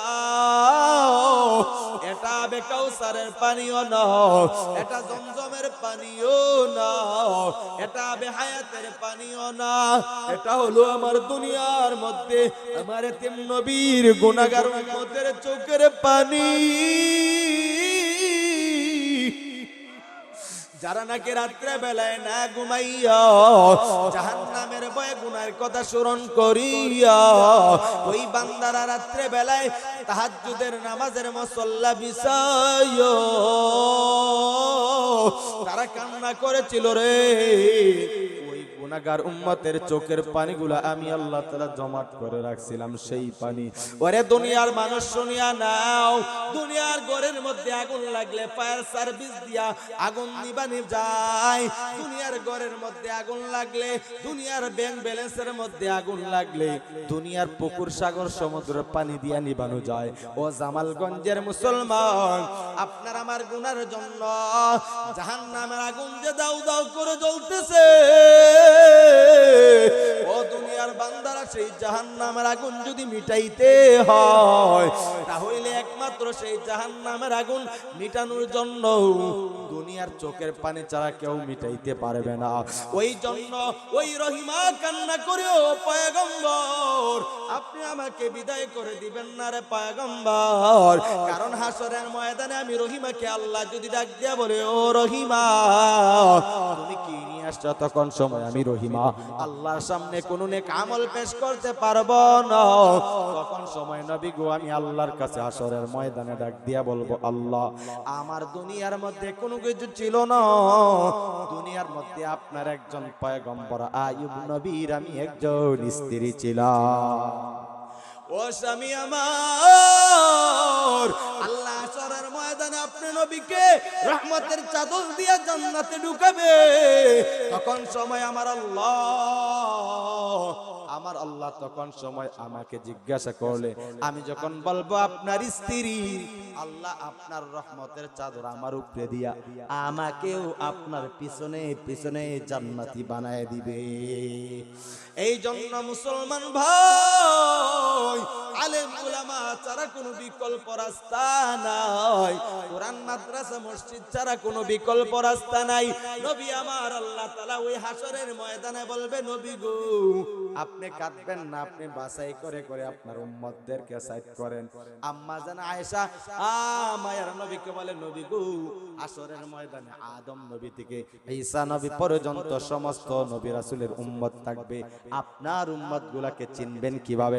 তখন সময় মায়ের নবী ডাক দিয়া বলেন, ও আয়েশা হাসরের ময়দানে আমার উম্মত গুলাকে চিনব কিভাবে জানোনি? ইন্না উম্মতি ইয়াদউনা ইয়াউমাল কিয়ামা গুররাম মুহাজ্জালিনা মিন আতারিল উদুই ফামান ইসতাতা মিনকুম। ও নবী গো শুনিয়ানেন নবী আমার, এই হাসরের ময়দানে মায়ের নবী বলেন, ফাতেমা ও আয়েশা এক পাল বকরির পালের মধ্যে সান কপালি ছাগল হলে সহজে চিনা যায় কিনা? তখন সময় হাসরের ময়দানে দুনিয়ার মধ্যে যে আমার আসল উম্মতরা যারা আমি নবীর মুহাব্বতে সুন্নত ভালোবাসা কইরা আমি নবীজির ওযু বানাইয়া মসজিদের মধ্যে নামাজ পড়বে, ওই উম্মত গুলাকে হাসরের ময়দানে তাদের ওযুর অঙ্গগুলা নূরে ঝলমল করতেই থাকবে। ওই উম্মত গুলাকে নিয়ে মায়ের নবী জান্নাতের গেটের মধ্যে দাঁড়াবে, দাঁড়ায়া মায়ের নবী একজন ফেরেশতারা একজন একজন করে দিতে থাকবে। শুনিয়া নাও, শুধু রহমতের নবীর দয়ার কথা শুনছো, মায়ার নবী একজন একজন করে জান্নাতের মধ্যে আবে কাউসারের পেয়ালা পানি দিয়া দিয়া ঢুকাবে। হঠাৎ করে ফেরেশতারা পর্দা পালায় দিবার কোনো উম্মত আসে না। মায়ের নবী ডাক দিয়া বলবে, ফেরেশতা আমার উম্মত গুলা কি শেষ? ফেরেশতারা বলবে, না পয়গম্বর শেষ না, আরো আছে। তাহলে পর্দাটা পড়লো কেন, উম্মত আসে না কেন? তখন সময় ফেরেশতারা ডাক দিয়া বলবে, নবী গো ওই উম্মতরা তো আপনার আসল উম্মত না। ও নবী গো এই উম্মতরা দুনিয়ার মধ্যে নামাজ পড়ে নাই, যারা নামাজ পড়তো তাদেরকে দেখতে পারে নাই, গালি দিয়েছে। তারা আলেম উলামাদেরকে মুহাব্বত করে নাই, যারা মুহাব্বত করতো তাদেরকে বিরোধিতা করেছে। ও পয়গম্বর যারা দুনিয়ার মাহফিলের মধ্যে আসে নাই, যারা আসতো তাদেরকে গালি দিয়েছিল। ও পয়গম্বর যারা নাকি মসজিদ মাদ্রাসায় মাহফিলের মধ্যে দান সদকা তারা করে নাই, যারা করতো তাদেরকে তারা গালি দিয়েছে। নবী আমার তখন সময় শুই না বলবে, সোকান সোকান যা উম্মত তোদেরকে আজকে চিনি না চিনি না। বান্দারে আপনার আমার চেহারার সময় যদি কাল কঠিন কিয়ামতের ময়দানে নবীজি যখন শাফাআতের নজল দিবে, তখন সময় যদি আমার মায়ার নবী যদি বলে, সোকান উম্মত তোদেরকে আমি চিনি না, জামালগঞ্জের মুসলমান বলো বলো, তখন সময় আপনার আমার কোনো অবস্থা হবে না। বান্দা না না মায়ার নবীর আদর্শ ঢুকায়া নাও, একটা কোরআনের হাফেজ বানায়া কবরে যাও, একটা কোরআনের আলেম বানায়া কবরে যাও। ও পর্দার আলের আম্মা জান, তুমিও মা, আব্দুল কাদের জিলানীও একটা মা, বাইজিদ বুস্তামিও একটা মা। এত দামি মা হয়ে যাও, তোমার সন্তানকে এই জামানার একটা আলেম বানায়া যাও, কোরআনের হাফেজ বানায়া যাও, একটা জবরদস্ত আল্লাহর ওলি বানায়া যাও। তুমি যখন কবরে যাইবা সেই সন্তান তোমার জন্য দোয়া করবে। মুমিন বান্দা গতকালকে রাত্রে বেলায় দেখলাম বাংলাদেশের একজন প্রবীণ আলেম, প্রবীণ একজন শাইখুল হাদিস, সারা বাংলাদেশে ভাইরাল বক্তা আল্লামা নজরুল ইসলাম কাসিমি হাফিজাহুল্লাহ হার্ট ব্লক হইয়া হসপিটালের মধ্যে চিকিৎসা জানেন। অনেক মানুষ লেখে উনি মারা গেছে, আবার অনেক মানুষ লেখে জীবিত আছে। সঠিক তথ্য হলো উনি জীবন্ত আছে, উনি জীবন্ত আছে। হসপিটাল থেকে রিলিজ নিয়ে ওনার বাসার মধ্যে ফিরছে। এত বড় আলেম যখন ফেসবুকের মধ্যে স্ট্যাটাস চলে আসছে উনি অসুস্থ, সারা ফেসবুক সারা বাংলাদেশের সোশ্যাল মিডিয়া ভাইরাল।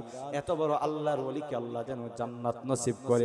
বান্দার কিন্তু উনি মরে নাই, ওনার জন্য এত দুয়ার কারণে, মানুষের এত দুয়ার কারণে আল্লামা নজরুল ইসলাম কাসিমি হাফিজাহুল্লাহকে আল্লাহ তাআলা সুস্থ করে বাসায় ফিরিয়ে দিয়েছেন। আল্লাহ যেন পুরাপুরি সুস্থ করে দেন, সকলে বলি আমিন। এরকম যেন আলেম উলামা বানায় যাও যার জন্য দুনিয়ার মানুষ দোয়া করে। এই যে বেগম খালেদা জিয়া দুনিয়াতে চিরবিদায় হয়ে গেছে। আমি একজন শামসুল ইসলাম, একজন আলেম, বাংলাদেশের লক্ষ কোটি কোটি আলেমরা ওর জন্য দোয়া করে। কিসের জন্য? এই তার ভিতরে কোরআনের নূর, তার ভিতরের মধ্যে ইমানের পাওয়ার, তার ভিতরের মধ্যে দেশপ্রেম, তাকে দেশ থেকে পালানোর জন্য অনেক কিছু করেছে। খালেদা জিয়া বলেছিল, এই দুনিয়ার মানুষ, আমি এই দেশের মাটির আমার জন্মগ্রহণ হয়েছে, আমি মারা যাব সেই দেশ থেকে বাইরে যাব না, সেই দেশ থেকে আমি যাইব না, এই দেশ থেকে আমি অন্য জায়গায় যাব না, আমার ঠিকানা বাংলাদেশ, আমার সেই লাশও হবে সেই বাংলাদেশ। কথা বলেন ঠিক কিনা? এই জন্য খালেদা জিয়ার এই ওসিয়ত পুরানো যেই গোহতাগুলা বলছিল, আমি বুঝতে পারলাম এই খালেদা জি একটা দেশ নেত্রী থাকার সত্ত্বেও তিনি একজন আল্লাহর ওলি ছিলেন। সুবহানাল্লাহ। বেগম খালেদা জিয়ার পুরানো ইতিহাসগুলার যেই প্রতিদ্বন্দ্বী, যেই খালেদা জিয়ার যেই ওসিয়ত, ওনার সন্তান তারেক জিয়াকে দেশে না আসার জন্য যখন স্বৈরাচারী হাসিনা যখন সময় নাকি লিপিবদ্ধ লেখা দেওয়ার জন্য বলছে, খালেদা জিয়া বলছিল আমার সন্তানকে দেশের মধ্যে না আসার জন্য যত চক্রান্ত আর ষড়যন্ত্র করো না কেন, আসতে পারে না। কিন্তু এই দেশের মধ্যে ক্ষমতাশীল যত বড় মাস্তানগুলা অবৈধভাবে অন্য রাষ্ট্রের দালালি কইরা তাকে কেউ পুরানা রাষ্ট্রের মধ্যে থাকতে পারে নাই। ইতিহাসের পাতার মধ্যে কোন রাষ্ট্রের মধ্যে কোন প্রধানমন্ত্রী থাকতে পারে নাই, তুমিও থাকতে পারবে না। কিন্তু দেশের মধ্যে আমার সন্তান খালেদা জিয়া আসবে, কোটি কোটি মানুষ, এই যে এয়ারপোর্ট বাংলাদেশের শাহজালাল আন্তর্জাতিক বিমানবন্দর থেকে কোটি কোটি মানুষ স্বাগতম দিয়া গ্রহণ করবে। এই খালেদা জিয়ার কথা বাস্তবায়ন হয়েছে কিনা? হয়েছেনি? খালেদা জিয়া বলছিল আমি সেই বাংলাদেশ থেকে আমি যাব না, সেই দেশ আমার ঠিকানা, সেই দেশ আমার মৃত্যুর ঠিকানা। কথা বলেন ঠিক কিনা? খালেদা জিয়ার সেই দেশেই মৃত্যু হয়েছে, কিন্তু স্বৈরাচারী হাসিনা সেই বাংলার জমিনের জায়গা কেউ দেয় নাই। কথা বলেন ঠিক কিনা? পুরানো ইতিহাস থেকে তুমি দেখে নাও, নমরুদ, আমান, সাদ্দাত, কারুনের ঘটনা। কারুনের সম্পদের অভাব ছিল না। বান্দা একটা মিনিট বইলে আলোচনা শেষের দিকে যাব। এই যে এই মসজিদ ইমাম সাহেব না, এই মসজিদের ইমাম সাহেব আমার মতো চেহারা, দেখতে বড় সুন্দর, কালো চেহারা, নূর আছে চেহারার মধ্যে। আল্লাহু আকবার।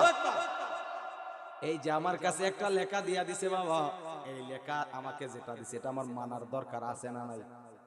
মানতুই বনি? আপনারা কি বলেন, মানবুনি? আমি যদি না মাইনা যাই, ইমাম সাহেব কইব যে আমি তো হুজুরে খুঁজলাম একটা লেখা দিছিলাম, হুজুরে তো লেখাটা দেখাও নাই, পরেও নাই, মানুষে কয়ও নাই। আগামীকালকে আমার বদনামি সারা এলাকা জামালগঞ্জ পচবো। ওই যে মানুষের জিজ্ঞা আইলাম কোন রাস্তা বইলা সামনে গিয়ে আবার ঘুরে ঘুরে আইলাম, মানুষকে বলবে ওই বক্তা ওই নি গতকালকে আইছিল আর কথাও নে নাই, আমার নামে বদনাম ছড়িয়ে দেব। কথা বলেন ঠিক কিনা? এরে বান্দা, এই জন্য বলিয়া দেই, কারুনের সম্পদের অভাব ছিল না। মূসা পয়গম্বর ডাক দিয়া বলো, কারুন তোমার এতগুলা সম্পত্তি, কয়েকশো উট তার পিঠের মধ্যে, উটের পিঠের মধ্যে শুধু চাবি থাকতো সম্পদের জন্য। কারণ রে, আল্লাহর রাস্তায় তোমার ধন সম্পত্তি যাকাত দাও। কারণ বলে আমার নিজের সম্পত্তি যাকাত দিব কিসের জন্য? মানে নাই। এক পর্যায়ে লম্বা চোরা ঘটনা বলবো না, বুঝতেছি আপনাদের কষ্ট হইতেছে। কারণ তখন সময় এক পর্যায়ে মূসা পয়গম্বরের বিরুদ্ধে একটা মহিলাকে কোটি টাকা দিয়া লোক দেখা দাঁড় করায় দিল। আগামীকালকে সংসদ ভাবে এখানের মধ্যে বলবা এই মূসা আমার সাথে অবৈধ কাজ করেছে, জিনা করেছে, তোমাকে 100 কোটি তোমার হাতে দিয়া দিব। এই মহিলা পাগল হয়ে গেছে। মানুষ বিশাল জনসমুদ্রের সামনে দাঁড়ায়, মহিলা দাঁড়াইছে মূসার বিরুদ্ধে কথা বলবে, আল্লাহ জবান বন্ধ করে দিয়েছে। আল্লাহু আকবার। জবান দিয়েছেন কে? আল্লাহর নাম লইতে কষ্ট হয় না? এই ফেরাউন, এই কারুনের যেই মহিলা দাঁড়ায় মূসার বিরুদ্ধে কথা বলবে, জবান বন্ধ করে দিয়েছেন কে? আবার দ্বিতীয়বার জবান বন্ধ বলে না, বৈশা গেছে, মনে মনে নিয়ত করছে মূসার বিরুদ্ধে বলবো না।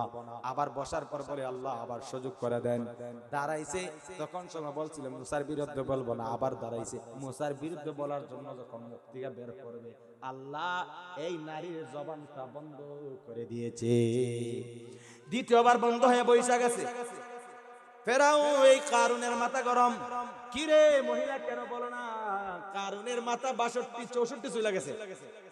এই মুসলমান দেখো দেখো, কারণ তখন সময় নাকি আবার মহিলার দিকে তাকায় রইছে।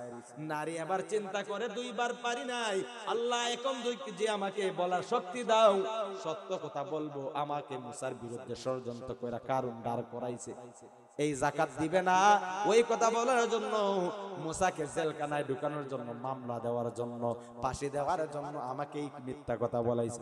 মহিলা দাঁড়াইছে, আল্লাহ জবান খুলে দিয়েছে। নারী দাঁড়ায় বলতেছে, ও দুনিয়ার মানুষরা শুনিয়া নাও, কারণ আমাকে 100 কোটি টাকার লোভ দেখাইয়া মুসার বিরুদ্ধে ষড়যন্ত্র বইলা আমার সাথে মুসা জিনা করেছে সেই কথা বলার জন্য আমাকে লোভ দেখাইছে। তখন সময় এই কথা শুই না মুসা পয়গম্বর, জলিলুল কদর পয়গম্বর মুসা, ওয়া কাল্লামাল্লাহু মুসা তাকলিমা, মুসা নবী আল্লাহর সাথে কথা বলতেন, বড় রাগী একজন নবী ছিল। মুসা নবী শুই না বলে, আল্লাহ ওই কারুন আমার সাথে এত বড় জুলুম করেছে, জনসমুদ্র মানুষের সামনে নারী দিয়া সাজাইছে, আল্লাহ আপনি তাড়াতাড়ি এই জমিনটা আমি মুসার অনুকূলে দাও, আমার শক্তির হাতে দিয়া দাও। আল্লাহ বললেন, মুসা তোর শক্তির কোলে দিলাম। আল্লাহর এই ক্ষমতা পাইয়া মুসা বলে, ও জমিন রে, ওই কারুনকে মাটি তুই গ্রাস কর। কোমর পর্যন্ত মাটি গ্রাস করে ফেললো।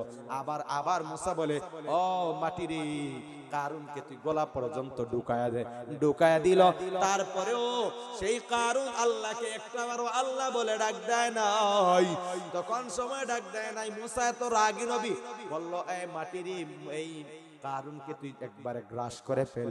কারুন তখন সময় গ্রাস করে ফেলে। আল্লাহ আস্তে আস্তে করে, আল্লাহ একমাত্র সর্বনিম্ন ছায়া কারুনের পাশে আইসা আল্লাহ তারা কুদরতি ভাবে দাঁড়ায় গেছে। আর আল্লাহ ডাক দিয়া বলতেছে, কারুন মুসা তো তোকে ছাড় দিবে না গরম নবী, এটা তো আমি আল্লাহর মতো দয়ালু কেউ নাই। তুই একবারও যদি আমি আল্লাহকে আল্লাহ বলে ডাক দিতি, আমি আল্লাহ তাআলার রহমতের চাদর দিয়া কারণ তোকে আমি বাঁচাইয়া দুনিয়ায় জীবিত রাখতাম। কিন্তু কারণ একবারও আল্লাহকে ডাক দেয় নাই, খালি বলে মুসা তুই আমারে বাঁচা, খালি মুসা তুই আমারে বাঁচা। না বান্দা, না না, কারণ সম্পদের কথা বলার কারণে রাগ উঠেছে। মসজিদের ইমামকে গালি দাও, মাদ্রাসাকে গালি দাও, মাহফিল করানো লাগবে না, গানের যাত্রা করব, শীতের দিন শরীরটা গরম হইবে, এরকম সমাজে কিছু মানুষ আছে না নাই? আরো জোরে বলেন, আছে না নাই? ও মুসলমান শুনিয়া না, দুনিয়ার শরীর গরম করার জন্য গানের যাত্রা দাও, মরণের পর তোর কবরের মধ্যে এমনি যাত্রা শুরু হয়ে যাইবে, আগুনের যাত্রা শুরু হইবে, কেউ নিবানোর জন্য কেউ যাবে না। এই জন্য দুনিয়ার মধ্যে ইমানের যাত্রা বানানোর জন্য সেই মাহফিল প্রতি বছর হইতো কি হইতো না? হইতো নি? মসজিদের উন্নতি হইতো কি হইতো না? এই যে মসজিদের জন্য হযরত উলামায়ে কেরাম, মসজিদের ইমাম সাহেব কিছু কালেকশনের জন্য বলছেন, রব্বানা যালামনা আনফুসানা ওয়া ইল্লাম তাগফির লানা ওয়া তারহামনা লানাকুনান্না মিনাল খাসিরিন। बता हमको तेरे राह की इस तरूफ है, तेरे राह पर चला हमको खुदाया, बेगुनाह नागुज़श फरमा साअते, बाहुजूर दिल न कर दम ताअत इबादुका या इलाही कद अतौका मुगर्रीन अद्दुनूब खनल अलाई। আয় রব্বুল আলামিন, আয় আল্লাহ, আয় আল্লাহ, পবিত্র বরকতি জান্নাতি মজলিসের মধ্যে মায়ের বান্দারা জ্বরের পর থেকে আলোচনা শুই না রব্বুল আলামিন, এখন পর্যন্ত আপনার মায়ের বান্দারা বৈশা রইছে। আল্লাহ গভীর রাত শেষ মোনাজাত আলোচনা শুই না, মোনাজাতে হাত তুলছে, মেহেরবানি করে সকলের হাত কানকে আপনি কবুল আর মঞ্জুর করেন। আয় রব্বুল আলামিন, আল্লাহ আমাদের তামাম জিন্দেগীর সমস্ত গুনাহ খাতাকে maaf করিয়া দেন আল্লাহ রব্বুল আলামিন। আল্লাহ, আয় আল্লাহ, তাকে দেখেন আজ সকাল 6:30 এই বাংলাদেশে 3 বাইরের সাবেক প্রধানমন্ত্রী বেগম খালেদা জিয়া আপসহীন নেত্রী, আপস করে নাই, জীবন দিয়া দিছে, ইমান দেয় নাই। দেশ প্রেম আর ইমানের মোহাব্বত ছিল, আলেম উলামার প্রতি মোহাব্বত ছিল, ভালোবাসা ছিল। আয় আল্লাহ, দেশ নেত্রী খালেদা জিয়ার মৃত্যু হয়েছে। আয় আল্লাহ, আগামীকালকে সংসদ ভবনের দক্ষিণ পাশে বিকাল 2টা বাজে জানাজা হয়ে যাবে। লক্ষ কোটি মানুষের জনগণ হয়ে যাবে, উপস্থিত হয়ে যাবে। আয় আল্লাহ, খালেদা জিয়ার তামাম জিন্দেগীর সমস্ত ভুল ত্রুটিকে মাফ করে দিবেন আল্লাহ রাব্বুল আলামিন। ওনার সমস্ত নেক আমলকে উসিলা করিয়া আয় আল্লাহ, খালেদা জিয়াকে আপনি জান্নাতুল ফিরদাউসের উচ্চ মাকাম দান করিয়েন আল্লাহ। আয় রাব্বুল আলামিন, ইয়া আরহামার রাহিমিন আল্লাহ, ওনাদের পরিবার আল্লাহ, তারেক জিয়া সহ আল্লাহ, ওনার স্ত্রী সন্তান সহ তারা দেশে আসছে। আল্লাহ সকলকে ধৈর্য ধরার তৌফিক দান করেন আল্লাহ রাব্বুল আলামিন, ইয়া আরহামার রাহিমিন মালিক। আয় আল্লাহ, দেশ নেত্রী খালেদা জিয়া সহ আয় আল্লাহ, বাংলাদেশের বিপ্লবী একটা সৈনিক যুবক সন্তান উসমান হাদি আজকে 18 দিন হয়ে গেছে দুনিয়া ছেড়ে চিরবিদায় হয়ে গেছে। রব্বুল আলামিন আল্লাহ, মেহেরবানি করে উসমান হাদির কবরটাকে জান্নাতুল ফিরদাউসের উচ্চ মাকাম দান ফরমাও আল্লাহ। আল্লাহ, শহীদের মর্যাদা দান করো আল্লাহ রব্বুল আলামিন। আল্লাহ, আমাদের বাংলাদেশকে আল্লাহ হেফাজত করেন আল্লাহ, শান্তির দেশ চালু করে দেন আল্লাহ। উমেদপুর, এই জামালগঞ্জ, সুনামগঞ্জের সমস্ত মানুষদেরকে কবুল করিয়া নেন আল্লাহ, মাহফিলকে কবুল করিয়া নেন, মসজিদকে কবুল করিয়া নেন, সমস্ত হাজতগুলো আপনার গায়বী খাজানা দিয়ে পূরণ করে দেন আল্লাহ রব্বুল আলামিন। মেহেরবানি করে আল্লাহ, আয় আল্লাহ, বাংলাদেশকে সমস্ত ষড়যন্ত্র থেকে হেফাজত করেন আল্লাহ। আল্লাহ, সামনে নির্বাচন আসতেছে ফেব্রুয়ারির 12 তারিখ। আল্লাহ, ইসলামের দেশ হিসাবে কবুল করিয়া নিন আল্লাহ। আয় রাব্বুল আলামিন, আয় আল্লাহ, বাংলাদেশকে ন্যায় পলায়নের বাদশা দান করেন আল্লাহ, ন্যায় পলায়নে ইনসাফগার বাদশা দান করেন আল্লাহ রাব্বুল আলামিন। দেশের মধ্যে যে রাষ্ট্র পরিচালনা করবে আপনি কবুল করিয়া নেন, এমন ব্যক্তিকে যার জন্য ইসলামের সহযোগিতা হয়, মাদ্রাসা মসজিদ উলামায়ে কেরামদের সহযোগিতা হয়, এমন ব্যক্তিকে আপনি কবুল করিয়া নেন। দেশের উলামায়ে কেরামদেরকে এক কারণে করার তৌফিক করিয়া দেন, উলামায়ে কেরামদেরকে আল্লাহ আল্লাহ সংসদে বসার মধ্যে তৌফিক করিয়া দেন রব্বুল আলামিন।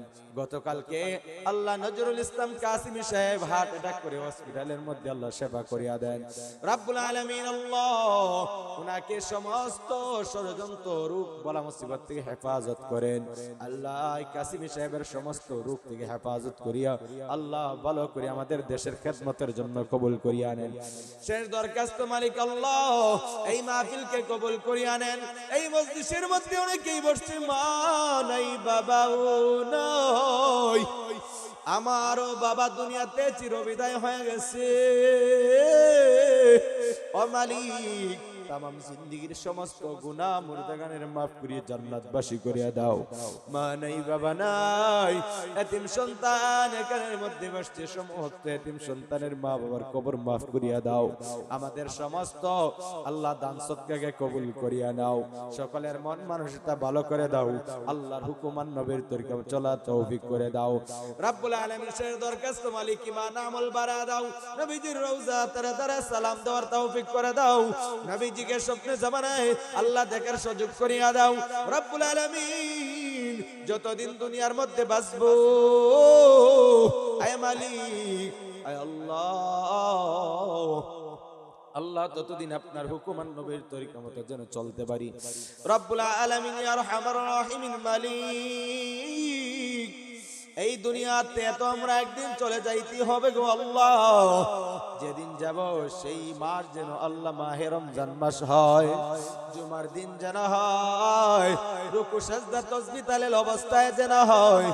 আল্লাহ, যেই যুবক ভাই আমাকে বারবার ফোন করিয়া মাহফিলের জন্য দাওয়াত করেছেন, সেই যুবক ভাইকে আরো দিনী খেদমতের জন্য কবুল করিয়া নাও। যেই যুবক ভাইরা খালেদার জন্য দোয়া চেয়েছে, টাকা পয়সা দিয়েছে মাহফিলে, 5,000 3,000 2,000 100 অনেকগুলা টাকা গোলা দিয়েছে, আল্লাহ খালেদা জিয়াকে আল্লাহ জান্নাতুল ফেরদৌসের উচ্চ মাকাম দান করিও রব্বুল আলামিন। আল্লাহ এই দেশের মধ্যে আপনি শান্তির হাওয়া চালু করিয়া দেন আল্লাহ। সে দরখাস্ত মালিক আল্লাহ, এই দুনিয়ার মানুষগুলা সমস্ত উলামায়ে কেরামের কান্নাকাটি করে মানুষগুলারা সবাই 3-5 খানা কাপড় লাগাইয়া কালাদাজি আগে আগামী কালকে 2টার সময় কাপন দাপন করিয়া কবরের মধ্যে রেখে আসবে। এই যে জায়গার মধ্যে রেখে আসলে আর কেউ যাবে না। আয় আল্লাহ মেহেরবানি করিয়া তাকে মাফ করিয়া জান্নাতবাসী করিয়া দিন আল্লাহ রাব্বুল আলামিন। আল্লাহ এই দেশের যত ইসলাম ওয়ালা দিনদার ফেরেশগার মুত্তাকি ওয়ালা মানুষ দেশপ্রেমিক যারা শহীদ হয়ে গেছে সকলকে মাফ করিয়া দেন আল্লাহ। আমাদের সকলের জবানে মৃত্যুর সময় কালেমা জারি করে দেন, কালিমা তাইয়্যিবা লা ইলাহা ইল্লাল্লাহু মুহাম্মাদুর রাসূলুল্লাহ। সকলের কাছে দোয়া চাই। আসসালামু আলাইকুম ওয়া রাহমাতুল্লাহি ওয়া বারাকাতুহু।